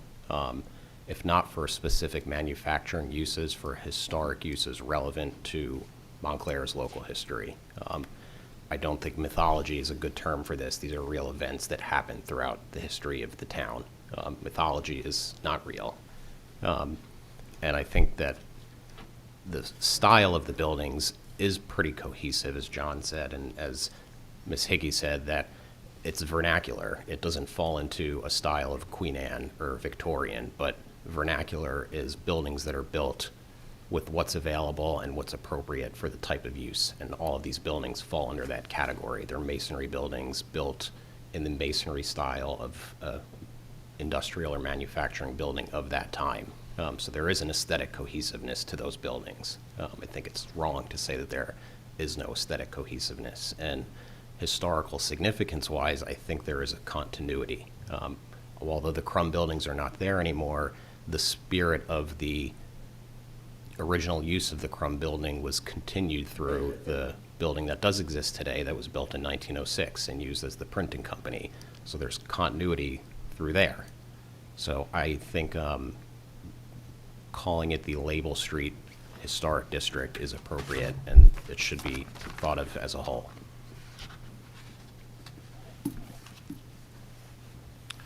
I'm for creating a district here, whether it's called a historic district or manufacturing. That makes no difference to me, and I agree with John about it. You just take one look at the place and you know exactly what it is.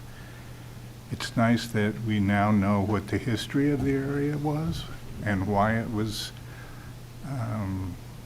manufacturing was there, or different types of businesses, and how it's continued on with the new sort of businesses that are there now. That's about it. Thank you. Yeah, I think I'd like to echo the sentiments of Commissioner Gagliano. I think he summarized the key facts very well, especially concerning the fact that we are tasked with evaluating the site in conjunction with the ordinance, which controls, and as Ms. Bauer pointed out, is much more flexible than the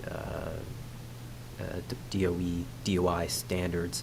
In terms of the criteria, I think the report and Ms. Hickey's comments support findings under criteria 1, 3, and 5.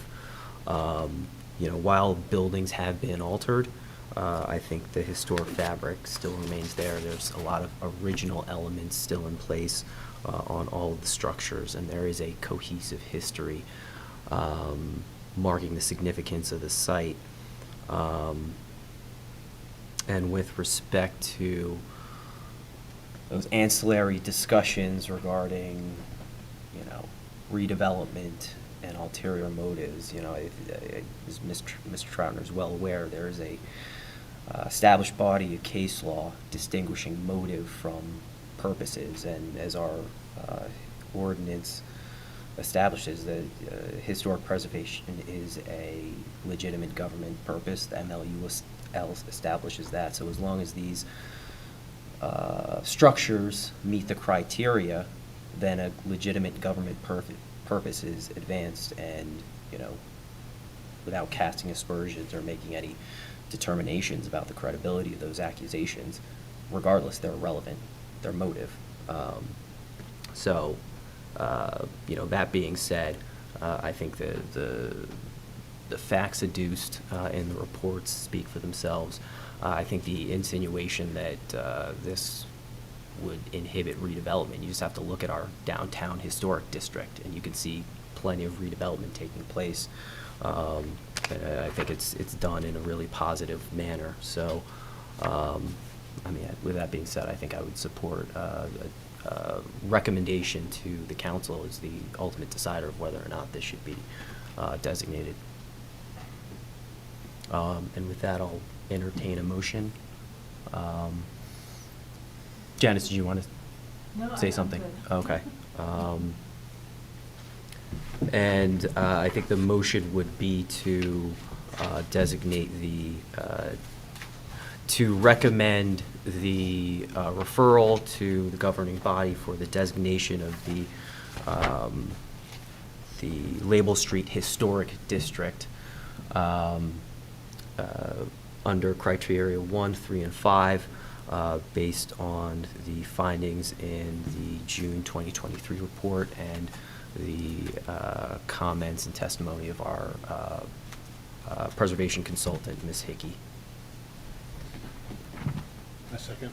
Oh, that would be That's the motion. That's the motion. Okay. So, Mr. Reinitz I moves. Yep. I second. All right. Roll call vote. Jason Heineman, Yes. Stephen Rooney, Yes. John Remnitz, Yes. Michael Graham, Yes. Gerald Sweeney, No. Nicholas Giuliano. Yes. Do I take it from Jean? Did you call the chair? No, she's the attorney. Oh, but I didn't call the chair because she's. She's not here. recused. You gotta call. I mean, Oh, the Kathleen acting Bennett. chair. Oh, I was Oh, first, I yes. did. Okay, fine, sorry.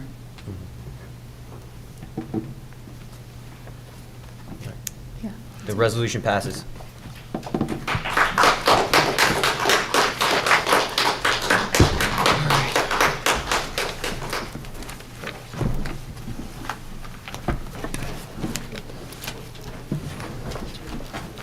It's going on at 11:30 now. Yeah, so we're going to let Kathleen take control of the meeting, and then we'll take a vote on whether we proceed with the other applications. Good job. It was a job. I don't know if it was a good job. That was a tough one. You did a good job. Yeah. Damn good job. Now you're one of the more confident.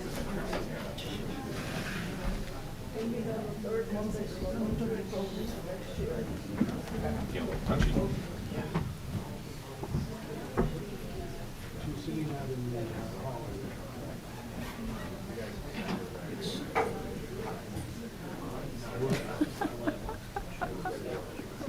Where do you live, Mark?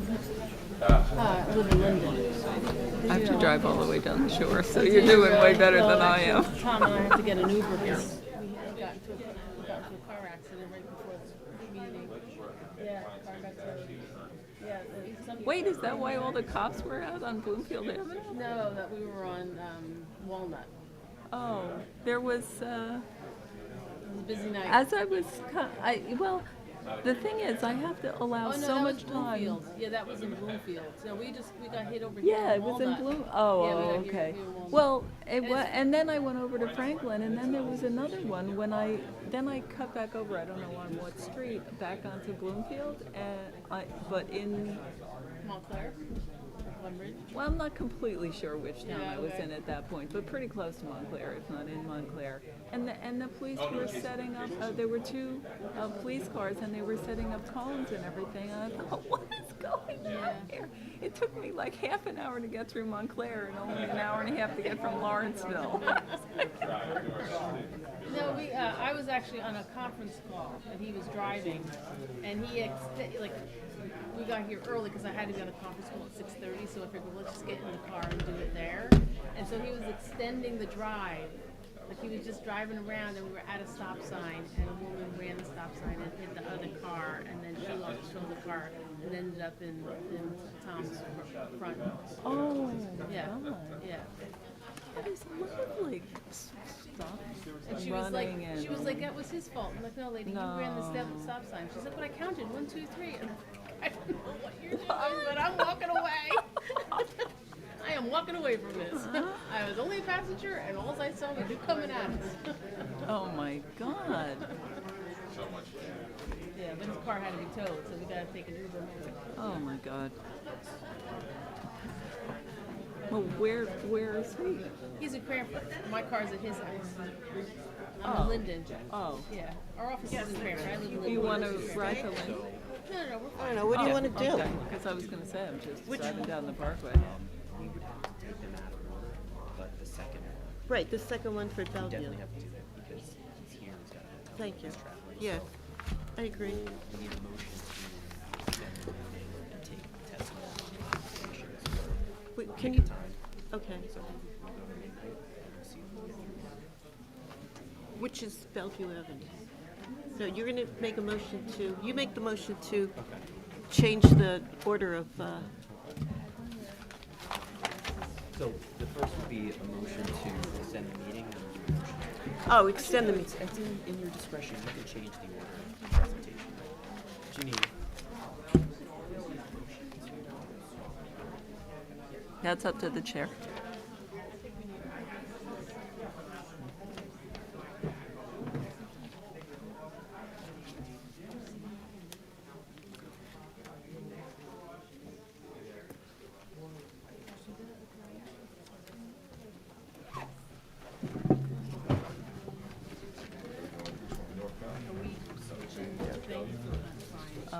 sounds like it. Yeah, 208 Bellevue.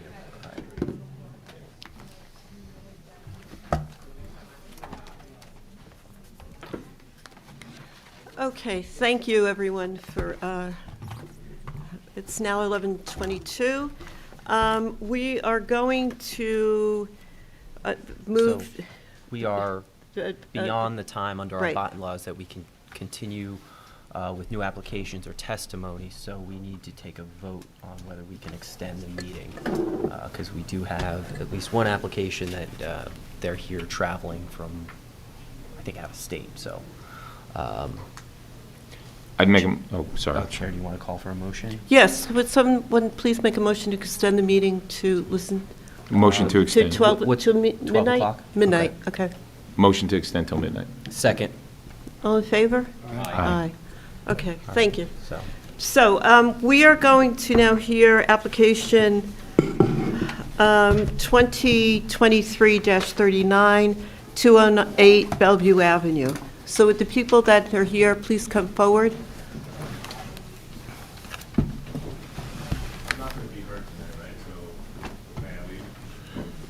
Lynn? I'm respectful of the commission's time, and I was talking to Janet earlier, but I do want to. We could try. I don't know, we got If we 35 can do, minutes. if we could do it 35 in I think we got a chance. 20 minutes, how much? You have a chance. Yeah. We can be as brief or as detailed Yeah, as you yeah. I think we've seen, Let's- yeah, we've completely up looked to at you. your. Wait another 15 minutes, and if we far can along? get through them, then we can hear yours as well. Okay. Yep. We brought a few exhibits, but I think we also had a file that we shared. So I will introduce while the exhibit is being put on the computer, okay? Sure. So this is a application for a certificate of appropriateness. It is number 2023-39, 208 Bellevue Avenue. The subject property is located on the northwest side of Bellevue Avenue between Valley and Northview Avenue.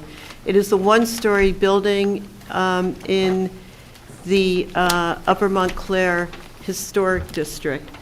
The building was constructed in 1880, and as I mentioned before, it is mentioned in the 2006 Upper Montclair Historic Business District and is identified as harmonizing.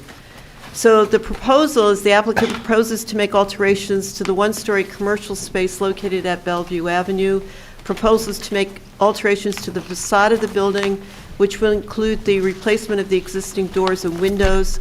The existing awning will be replaced by a wood canopy, and the paint of the building is proposed to change.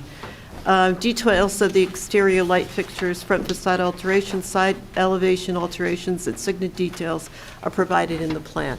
So thank you for bearing with us so late at night. If you would, our attorney will swear you in before you give testimony. If you identify yourself and your relationship to the project, please. Sure. My name's Jason Cohen. I'm the owner and CEO of Northeast Architectural. We have signed a lease and we'll be moving into this building. I also have Jen Salton here, who is one of the project architects with the architectural studio that's working with us on this design. I would just like to just to comment, I am not a licensed architect. I'm just representing the architect for the project. Okay, and Are you do you have a providing? third person here? Yeah. Or? Oh, you're I the have helper. I have a few of my employees here. I also have the landlords of the building. The Fisher family are here representing us as well. Okay. Okay, and Kim, what is your last name? Jen? Salton. Jennifer Salton. Oh, sorry. Okay, so if Raise you- your right hand. Oh, sorry. Do you swear or affirm that the testimony you'll provide on this application, the commission tonight, is the truth, the whole truth, and nothing but the truth? Yes. Yes. Okay, if you could proceed with your testimony, please. Sure. Just quickly introduce the company. So Northeast Architectural is a provider and consultant of custom windows, doors, cabinetry, and decorative hardware. We have another location in Mamaroneck, New York. I'm also the owner of the company that owns Northeast Architectural, which is called Northeast LLC. We have 4 divisions in Connecticut, and we sell product and install product across the tri-state area. We have an active team that works in the state of New Jersey. Up until a year ago, we were in Long Branch, and we shut down that location to move to beautiful Montclair, where we do a lot of business in this county and other surrounding counties as well. Some of that team is sitting back here who works on those projects. We work primarily with the architectural design and custom contracting community in New Jersey. So thank you very much for seeing us, and I appreciate you guys extending the meeting. It means a lot. It took me a long time to get here, and we're very excited about this project. So I'll, as Kathleen, as you shared, I'll have Jen dive into a few details, but just to quickly introduce the high-level changes to the building. We are going to be essentially proposing a change to the facade. We will be replacing the windows with doors. We will be replacing the awning with a new canopy, a wood trellis. We'll be adding some architectural siding details, and we'll be changing the color of essentially the front part of the building. So those are kind of the main high-level changes that are taking place. Just specifically about the windows and doors, so the windows on the side elevation will be changing to LePage millwork, which is an architecturally correct historic window that comes from Canada, and the front, the doors will be this beautiful folding doors called Centaur, also architecturally correct, which will be replacing these current fixed just glass units that have been in there for probably 50, 60 years. Jen, anything you would like to add? No, I think you covered everything. Okay. Actually, if you go back one quick slide, so you can see a little bit of the interior fit out. We're doing a complete renovation of the interior that's going to have multiple displays, a live kitchen, a conference area. It's meant to actually be not just a studio to show products, but a studio to invite in clients and architects, designers that they can spend time in with their clients and kind of introduce them to things. It's a little bit unique. Typically you see only kitchen showrooms, only appliance showrooms. This is a bit of I would say, a luxury cocktail of a variety of things that has worked for us in our other showroom. So just came to mind, just letting everyone know that the landscape will be remained and just enhanced. However, we are going to be reconstructing the sidewalk to adhere to ADA requirements. Yeah, thank you. Any other we can just scroll through if you want. Did you have an opportunity to review the report from Connolly and Hickey? Yes, I believe we did. There was one piece of feedback around the monument sign that's been removed from our most recent submission. We'll submit the signage plan in the subsequent hearing. So we're only here to discuss the elevation and exterior change, nothing to do with the signage. Mm-hmm. Just to be clear, to go back to your Sure. first illustration, that you've portrayed it as a standalone, where there is something behind it, correct? So essentially, I just wondered what the Fisher family lived behind it. Right. Yeah, so there's so behind our front building is I think it's a 2-story apartment, essentially a 3-story. Yeah.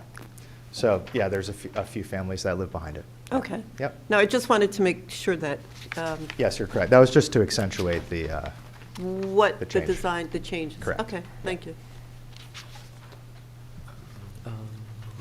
Yeah, I think we can open it up to questions. Questions? Any Sure. questions from the commission?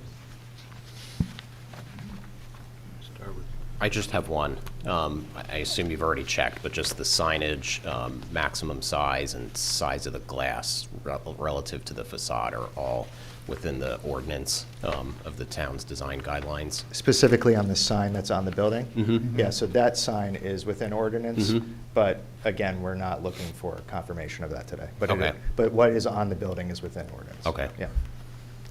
So you'll come back to, which committee, Well, we'll see. If you want a monument sign that will require a variance. Oh. And So that would- I'm actually, I mean, I'm trying not to, I would love to get the sign that's on the building approved as part of this approval process, but it's not necessary.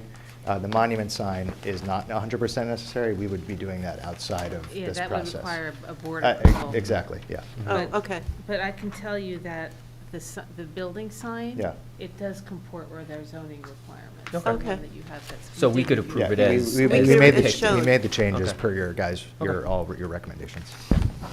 And is that the only sign on the band on the top? Yes. There's no window or doors, nothing on the windows? No, so what's beautiful about the facade now is we're going to have this really beautiful entryway door, and then both the flanking doors to the right and left open completely. So like you'll be able to see into the building almost on a nice day. There'll also be full shade and screen on both sides. So it'll be kind of an indoor-outdoor feel. And as Jen said, we're leaving the landscaping and just enhancing the sidewalk a little bit. So it will be a really nice environment. Jerry, do you have any questions? No, I don't. Thank you. Mike? No questions. Mr. Reynolds? Questions? What's the cladding material?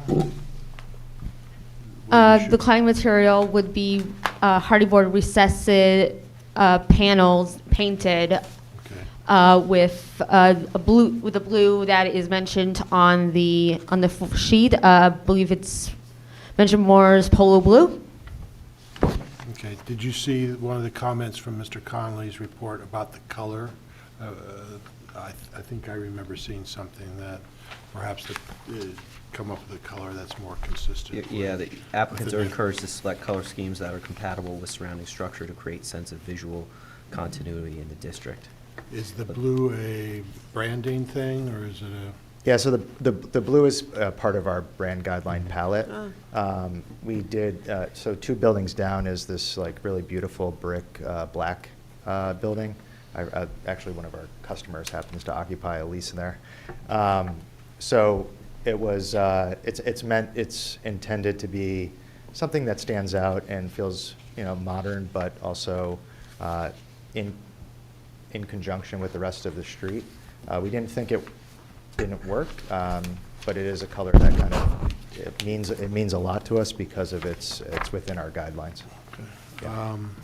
Is this color that I see, is this indicative of it? Or? That's correct, yeah. Okay. Oh, that would be great. Then I only have one other question, which is, what's the other question? Yeah, so here's just a better look at the color. Okay. Ginny, should we mark the, it's mark about the that as, signage. what, A1? A1. Okay. My other question is about the signage. If we're going to look to approve it, what's it made out of? Is it like raised vinyl letters, or what is it backlit? Yeah. Sometimes we see backlit LED letters. What is the signage made out of? The letters are going to be pinned, and there's going to be lights at the bottom. There's actually, go to the, oh, yeah, the lights, wait, that's not it. Oh, yeah, that's it. I don't know how clearly you can see it, but there will be lights below the sign to light it from above. From below, sorry. Wait, They're surface-mounted lights pointing up at That's the correct, sign. yes. so they're not questions. halo lit? No. Okay. I don't have any other questions. And where is the illumination coming from? On top of the awning? It's going to be, it's between the awning and the sign. Okay. Any other questions? No Jason? questions. No? All right, so. Jerry? No, Jerry doesn't have any. We'll open up for comment before we open up to the public. Any questions? Oh, I should say, any questions from the public? No. No, okay. Why don't we open up for discussion then? We'll start, Steve, have Mr. Rooney. I have no questions. No, comment. No comment, no. Nick? I have no significant comment. I don't have any issue with the color of the building. I think the streetscape, you know, immediately to the left and to the right is kind of a hodgepodge of colors. There's that really modern kind of building 2 doors down. You have a brick one right next to you. You know, I think this kind of fits in. There's a lot of gray charcoal color buildings, you know, in the area. Other than that, I think it's a really beautiful facade. I like these kind of buildings because they're, being in architectural sales, they're indicative of what you could do with your project. So they're often very beautiful facades that show kind of the best of every type of window or light fixture. So I think it's a really nice improvement over what's there. So You're hired, thank you. I want your card after the meeting. I'm an architect, so. Mr. Graham? I can't put it as eloquently, but I agree. I like this facade. I'm very supportive of the project. I'm also supportive of the project, and as an architect, I can't wait to come and thank you. partake. So, thank you. Oh, well done job. This is beautiful. You guys did Thank a you. really great job. Yep. I don't have anything else to add. I'm in support of the application. Mr. Sweeney? No, I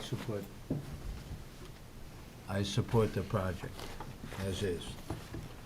Okay, and I think it's a very beautiful rendition.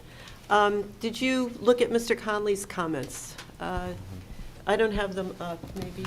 Here they are, right here. Yeah, keep him.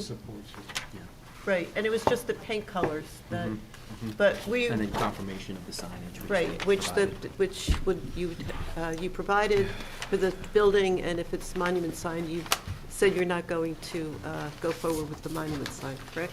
Well, if we choose to do that, we'll go forward with that outside of, in a subsequent process. Well, we do that, It's we're not part going of to have this, to get a variance, because based on the comments said that it has to be 5 feet away from the property line, and 5 feet away from the property line is the building, so, that's going to be up for discussion Well, later. Just to confirm, our ordinance does not, if you cannot have a wall sign and a monument sign. You only Okay, have one. So if sorry. you want both, you have to get a variance. That's the way it Okay, works. got it. Thank you. All right, thank you.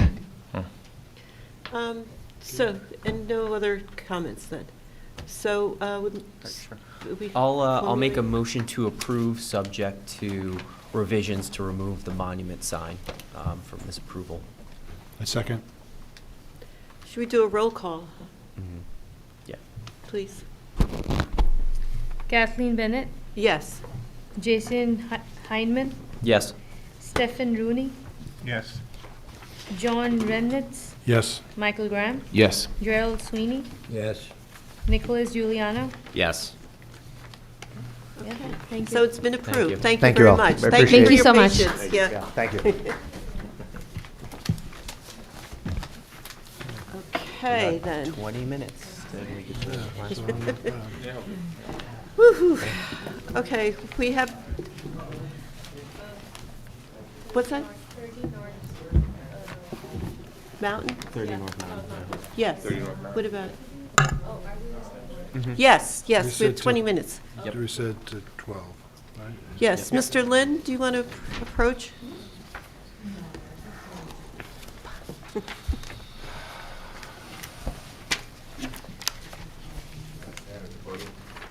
You can have a seat at the Have table, a whatever's seat. easier. Yeah. Whatever's good. And thank you for your patience, too. I think it's way past everyone's Yeah, you're a bedtime. trooper. So this is application 2023-15, 30 North Mountain Avenue, Peter and Jessica Lin. It's site improvements. So I'm trying to find the papers. You have what you submitted to us, correct? I do. Okay. Planning memo? Yes, the planning memo. So there are a couple of different things here. First of all, I just want to just talk about the building significance. It's known as Evergreens or the Schultz House. It's an individual local landmark property in the township. It was designed by Michel Lebrun, a very famous national, internationally known architect, added to the National Register in 1979. And the building itself, the 3-story residence, was built in 1896. There is a 2-story carriage house behind, and the property is located on the corner lot at the southwest corner of the intersection of North Mountain and Claremont. The property is now owned as a single-family residence, but was previously owned by the Montclair History Center and used for tours. So, Mr. Lin, we have a number of things that you've submitted. I've started with that. I have to find my notes. But if you, before you begin your testimony, we need to swear you in. Do you swear or affirm that the testimony you'll provide on the application of the commission tonight is the truth, the whole truth, and nothing but the truth? I do. Okay, thank you. So why don't we go, can you take over while I find my notes? Start with the number one.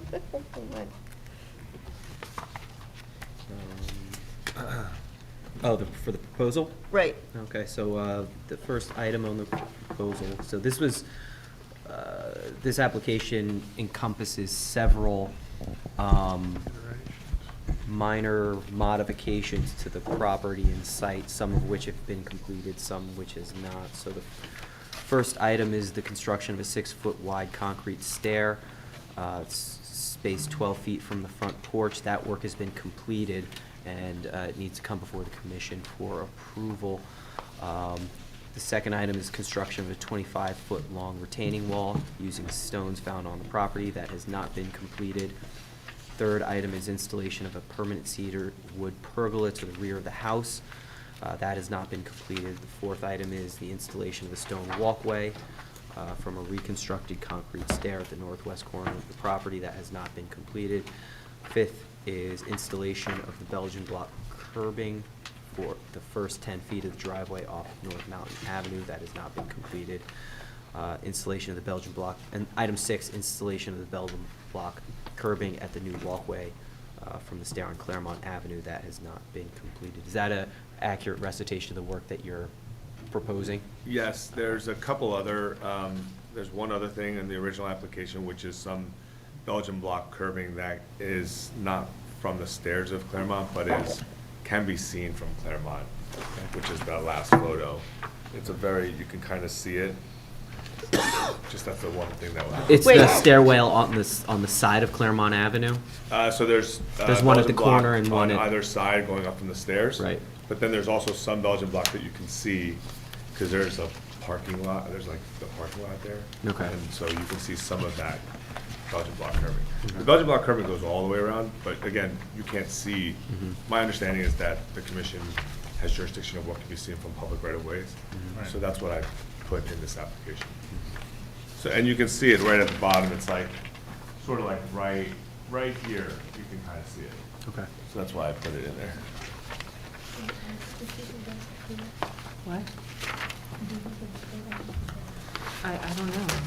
Well, everything you submitted is up there. I'm not sure what's what. So are we dealing with 6 or 7 items? Well, that was 6, but But I did don't know you what the just- description of that seventh was additional curbing. And that has that been completed? Okay. Janice, was that something that was cited by the building department? Were there permits for that, or is that something? You mean the that required? Belgian block curbs? Yeah. No, the building department, I don't think was involved in Okay. this. Belgian What- block curbing doesn't require. Yeah, that's what I'm Yeah. curious why, is that something that needs approval from this board? The Belgian block curbing? Yeah. I don't think so. Okay. So let's start with the staircase. There are a few other things that were added on. There are? Yeah, the gutters, I think you got them in Oh, your package. yeah. He wants to replace the gutters. Actually, there's no gutters there. I need to install gutters. You need to Oh, install okay, gutters. Yeah. okay, there's no gutters now. There are no gutters there. It's gonna be half And round. he wants to put It was in railroad his subsequent email. ties along the property line. Oh, the gutter, right. Yeah. And those gutters have been installed? No. Okay. The picture that you submitted with your email, is that a sample? That's just an indication of what we would likely Oh, get. Like, okay. it's like 6-inch round copper gutters with a, copper leader going down. And then there were gonna be, I was planning on putting railroad ties along the sidewalk of Claremont because there's a lot of overgrowth, and my neighbor on the corner of Upper Mountain and Claremont has them. I was actually out there maybe 4 Sundays ago with somebody, and we were kind of cutting along the whole strip and realized that it's just going to continue to erode. And so I was hoping to be able to put some type of retaining, railroad ties, 2 or 3 stacked, to kind of keep back all of that dirt. And my neighbor has it, so I was like, oh, maybe I should just continue it down. I think the issue is it has to be on your property line. If it's on this, this is the sidewalk and this is Claremont, I was gonna put it on the edge of the sidewalk. That's not allowed? That's in the right of way. Okay. That's not your property. Where would I put it then? On your property. You'd have to move it back. You have to get a survey. Yeah, I think that's something that you need to have plans, and you have to have I was just gonna, okay. a contractor or an engineer kind of draw it out. So we're actually Yeah. the problem is. We can't approve that because it's not on your property. Right. Is the neighbors on the sidewalk? Like this, that's your neighbor, the picture right here? Yeah, I was just gonna continue it straight They down. just did it? All right, well, I don't know. It was a violation. I thought Yeah. that in looking at my survey, which I have here, it did appear to me that it would be on the property line. The sidewalk is never on the property line. There's always a space, and even according to your survey, it's not dimensioned. Okay. So I don't know what the dimension is from the edge of the sidewalk to your property line. So I'd have to measure that, get that measured, yeah. That's, It's probably yeah, we 18 can't give you, inches to 2 feet. we If I can't did- approve for you to put something in property you don't own, so Oh, that's. of course, but I guess in concept are the railroad ties, if I were to put it on my property line, could I adjust the application No, that's- for that? Sure. You no. know. What, you'd have to still come before us to, Well, I think he's here for you tonight. right. I mean, I thought you were just trying not to. I'm not gonna try and So- put so property, railroad ties where I would own You'd the accept a property. condition that we would approve it based on his, on your That's ex- property. Yes. Yeah, I Right. don't think we want to bring him back. No. All for right. the other- So, So hold on, I Is that heard something that needs gutters, building railroad permits, though? ties. If he's It putting a does not retaining need wall building in? permits, Okay. no. Because it's not, if it's on the property line and it's not structural and it doesn't require, only if it meets a certain height will it require a building permit. Okay. So, yeah, I don't think we want to get Okay. involved with managing that. so the gutters and the railroad ties, is that number 8 and 9? I think so, yeah. Okay, so this is, I mean, I think that when we look at applications, we look at things that come in organized and, Usually with like cohesive plans, so we can all Exactly. see it together on Yeah, the I structure. understand that. Seeing the other 2 presentations, mine is probably a little lacking in organization. Where Jessica and I were private homeowners. I'm not a land use attorney. I tried to put together as much as I could, and, Janice was really helpful in explaining to me what I should provide. A lot of these also came up as we're just walking around our house. I noticed that it's raining, and it's raining on my head, because we use that kitchen door as our main entrance. And I'm like, oh, it'd be nice to have a gutter here. And this was after we submitted the application. One thing, there's another request too, I think, which Another is, yeah. So we had our electric upgraded to 400 amp, which requires a much bigger pipe coming up from the house. oh, the pole, right. Yeah, and right, right. PSE&G had to install a pole on the property, right next to Claremont. And it didn't even dawn on me I had to get it approved. And then, I'm thinking about all the application. I'm like, wait a second, I'm sticking a pole on my property. I probably should get this approved. And I changed the pipe that comes out of the house. The electric service, you mean? The electric service, right? Yeah, so Because they- it's no longer like a 3-inch pipe for 400, you have to have like a 7-inch pipe, and it goes up, and the thing that comes out is a much bigger. It's the bigger. Yeah, it's like Yeah. looks like a, I don't know, 4 like thing sticking. Yeah.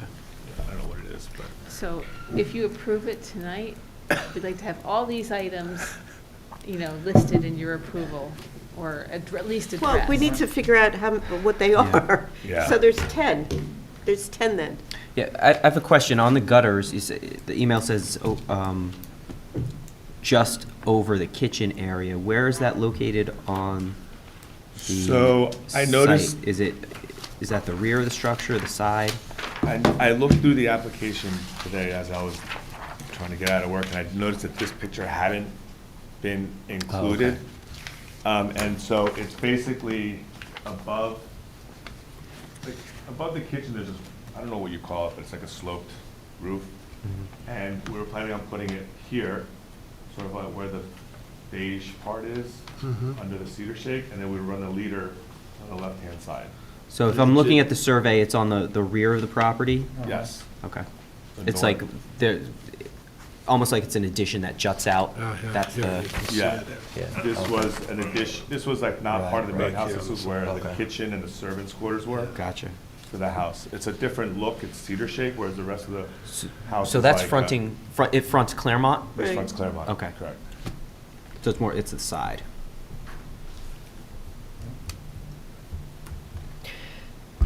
Okay, so why don't we go back to the stairs? We have, so I want to get this straight. Stairs, what's number 2? Retaining wall. Yes, retaining wall.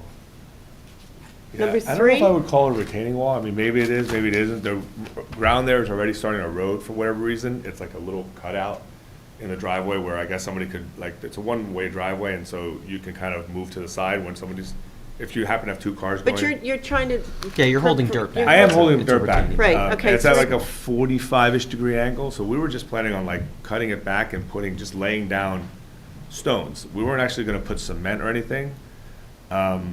And I guess if you wanted a footing, you'd probably put like a 2-3 inch stone footing. But it's not like it's straight up, right? You're kind of laying it down to try and prevent more erosion in that area. That's what, and I'm not a, What height are you thinking? like, it's like a cutout. It's almost looking like this circle right here, and it's at a 45-degree angle, but you can see the grass is already starting to erode for whatever reason. I just meant, I just meant, Before we get into I'm details, sorry, why don't I'm we sorry. just do the listing? Stairs, number 1, retaining wall, number 2, number 3, The pergola, pergola, Yeah. number 4, the bluestone walkway. Bluestone walkway. and that's the one from, The From- corner of Upper Mountain, the corner of North Mountain and. from the corner from the stairs that you re-cemented. Correct. Number 5, The This is the Belgian Belgian block block apron at the bottom of the driveway, okay. to make it look a little fancier. And then number 6, The Belgian block Belgian block curb. curbing, That must be around the parking lot, your parking area, right? correct. It's around, well, what you can see is a walkway from the steps on Claremont going from towards the house. Claremont, okay. And number 7, The gutters, I believe.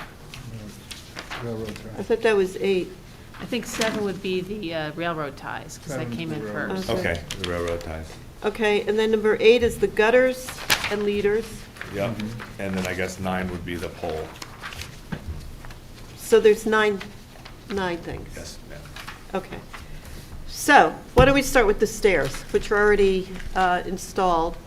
And there was a question when you were here last time, whether it needed railings. And then I'm sorry, I don't have my notes with me, but you wrote that your architect said that. The architect said that the railings should not be required. I mean, if they are required, I think it's a building thing. I went to the building official, construction official, he said railings are required and a building permit's required. We understand the second part, and, one of the reasons why I was hoping to be heard tonight is my contractor's at demanding last payment. He actually called me last night, and I want to be able to tell him, I can't give you last payment because you got, shoot me. You need to, I was gonna, have it expletive. I'm gonna tell him, you should have gotten a permit. It's his responsibility to.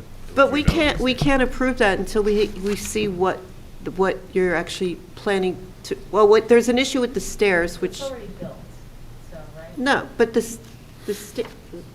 Want to have them come back for the railing. come back for the railing? All right, Well, no. the railing would look, there's one railing right now on the stairs to Claremont. And it's a very simple metal, single pole railing.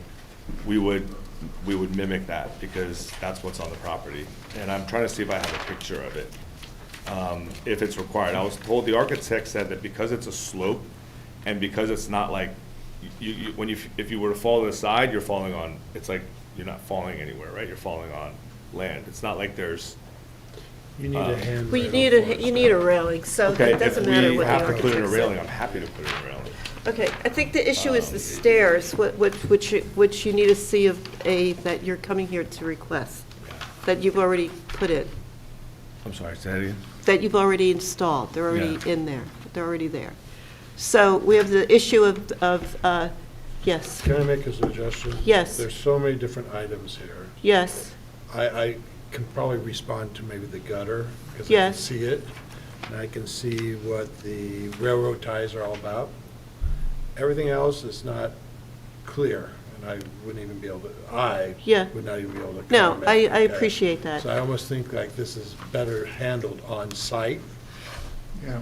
with maybe the, I don't know, one of the committees. Well, we could go back to the minor application committee where this started. right, It was.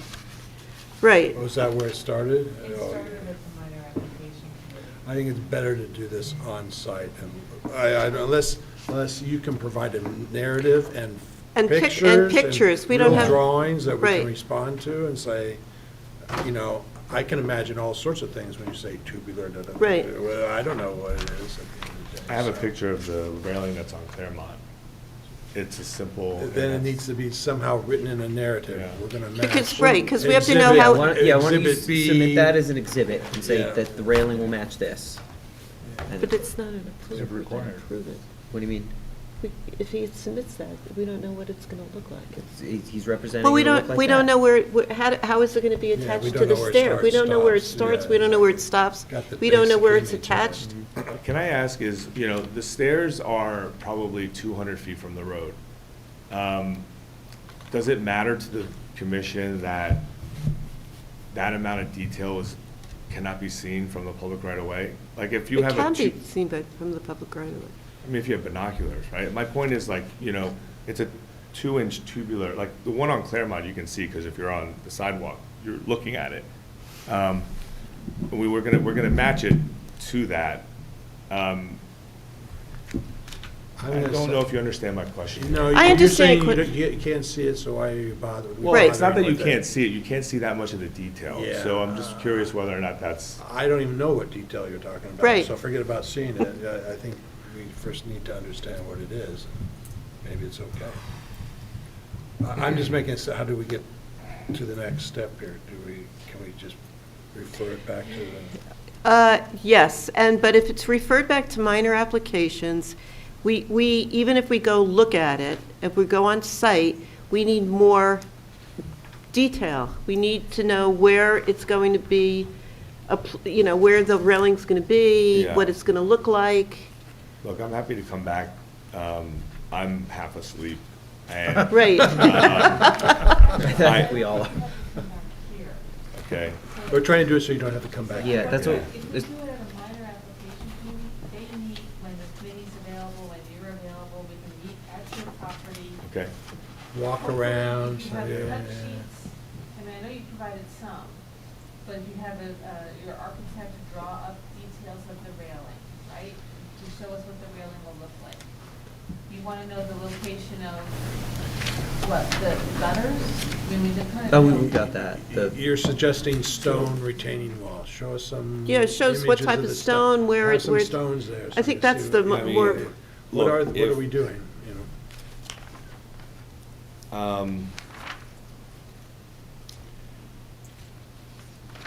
What do you need the most right away? I'm just trying to figure out. Yeah. It is. It's a dry laid stone wall. Show the commission, I think you said you have the stones on the property? You're gonna stack. If we don't have the stones on the property, we're gonna find So bring stones. some of the stone. I think That's it's- all, yeah, that's all It's we're not gonna saying. be a formal retaining wall. Right. It seems to me from what you've submitted that it's dry laid, it's like free form. Mhm. But when you described it, the last time, I think Mr. Rooney brought up the fact that if you pile up stones against a dirt, it's just going to fall over. You need some type, so we need to see what it is that you're exactly proposing? That it wouldn't, It's not a wall, think of it as. Are you lying it flat? Is it like an extension of the road almost? Like, because it's lying flat? Is that what it is? 45-degree angle, okay? But it's lying flat on the, it's not like you're stacking the rock on top of each other, is that what we're saying? No. No, it's not stacking on top. no, see, this is why we need to have That's more why we gotta detail. go. We gotta go to the site. Honestly, we could, it's midnight, and we really need to, I think Ms. I'd prefer to. Tally's I'd prefer to come suggestion back is actually that. to this meeting and have it, and discuss it here. Okay. Oh, all right, we you thought know. it would be, you would find it more comfortable to go, I think if you come back with each item Right. detailed and an exhibit Yeah. for each one, and what exactly you're proposing, then we can respond to it. Keep it here, okay. no, Oh, it's up to the it's up to applicant, the yeah. applicant. The applicant wants to keep it here. Oh, you want to leave it here, then it's a subject. Then you have to come at the next regularly scheduled meeting.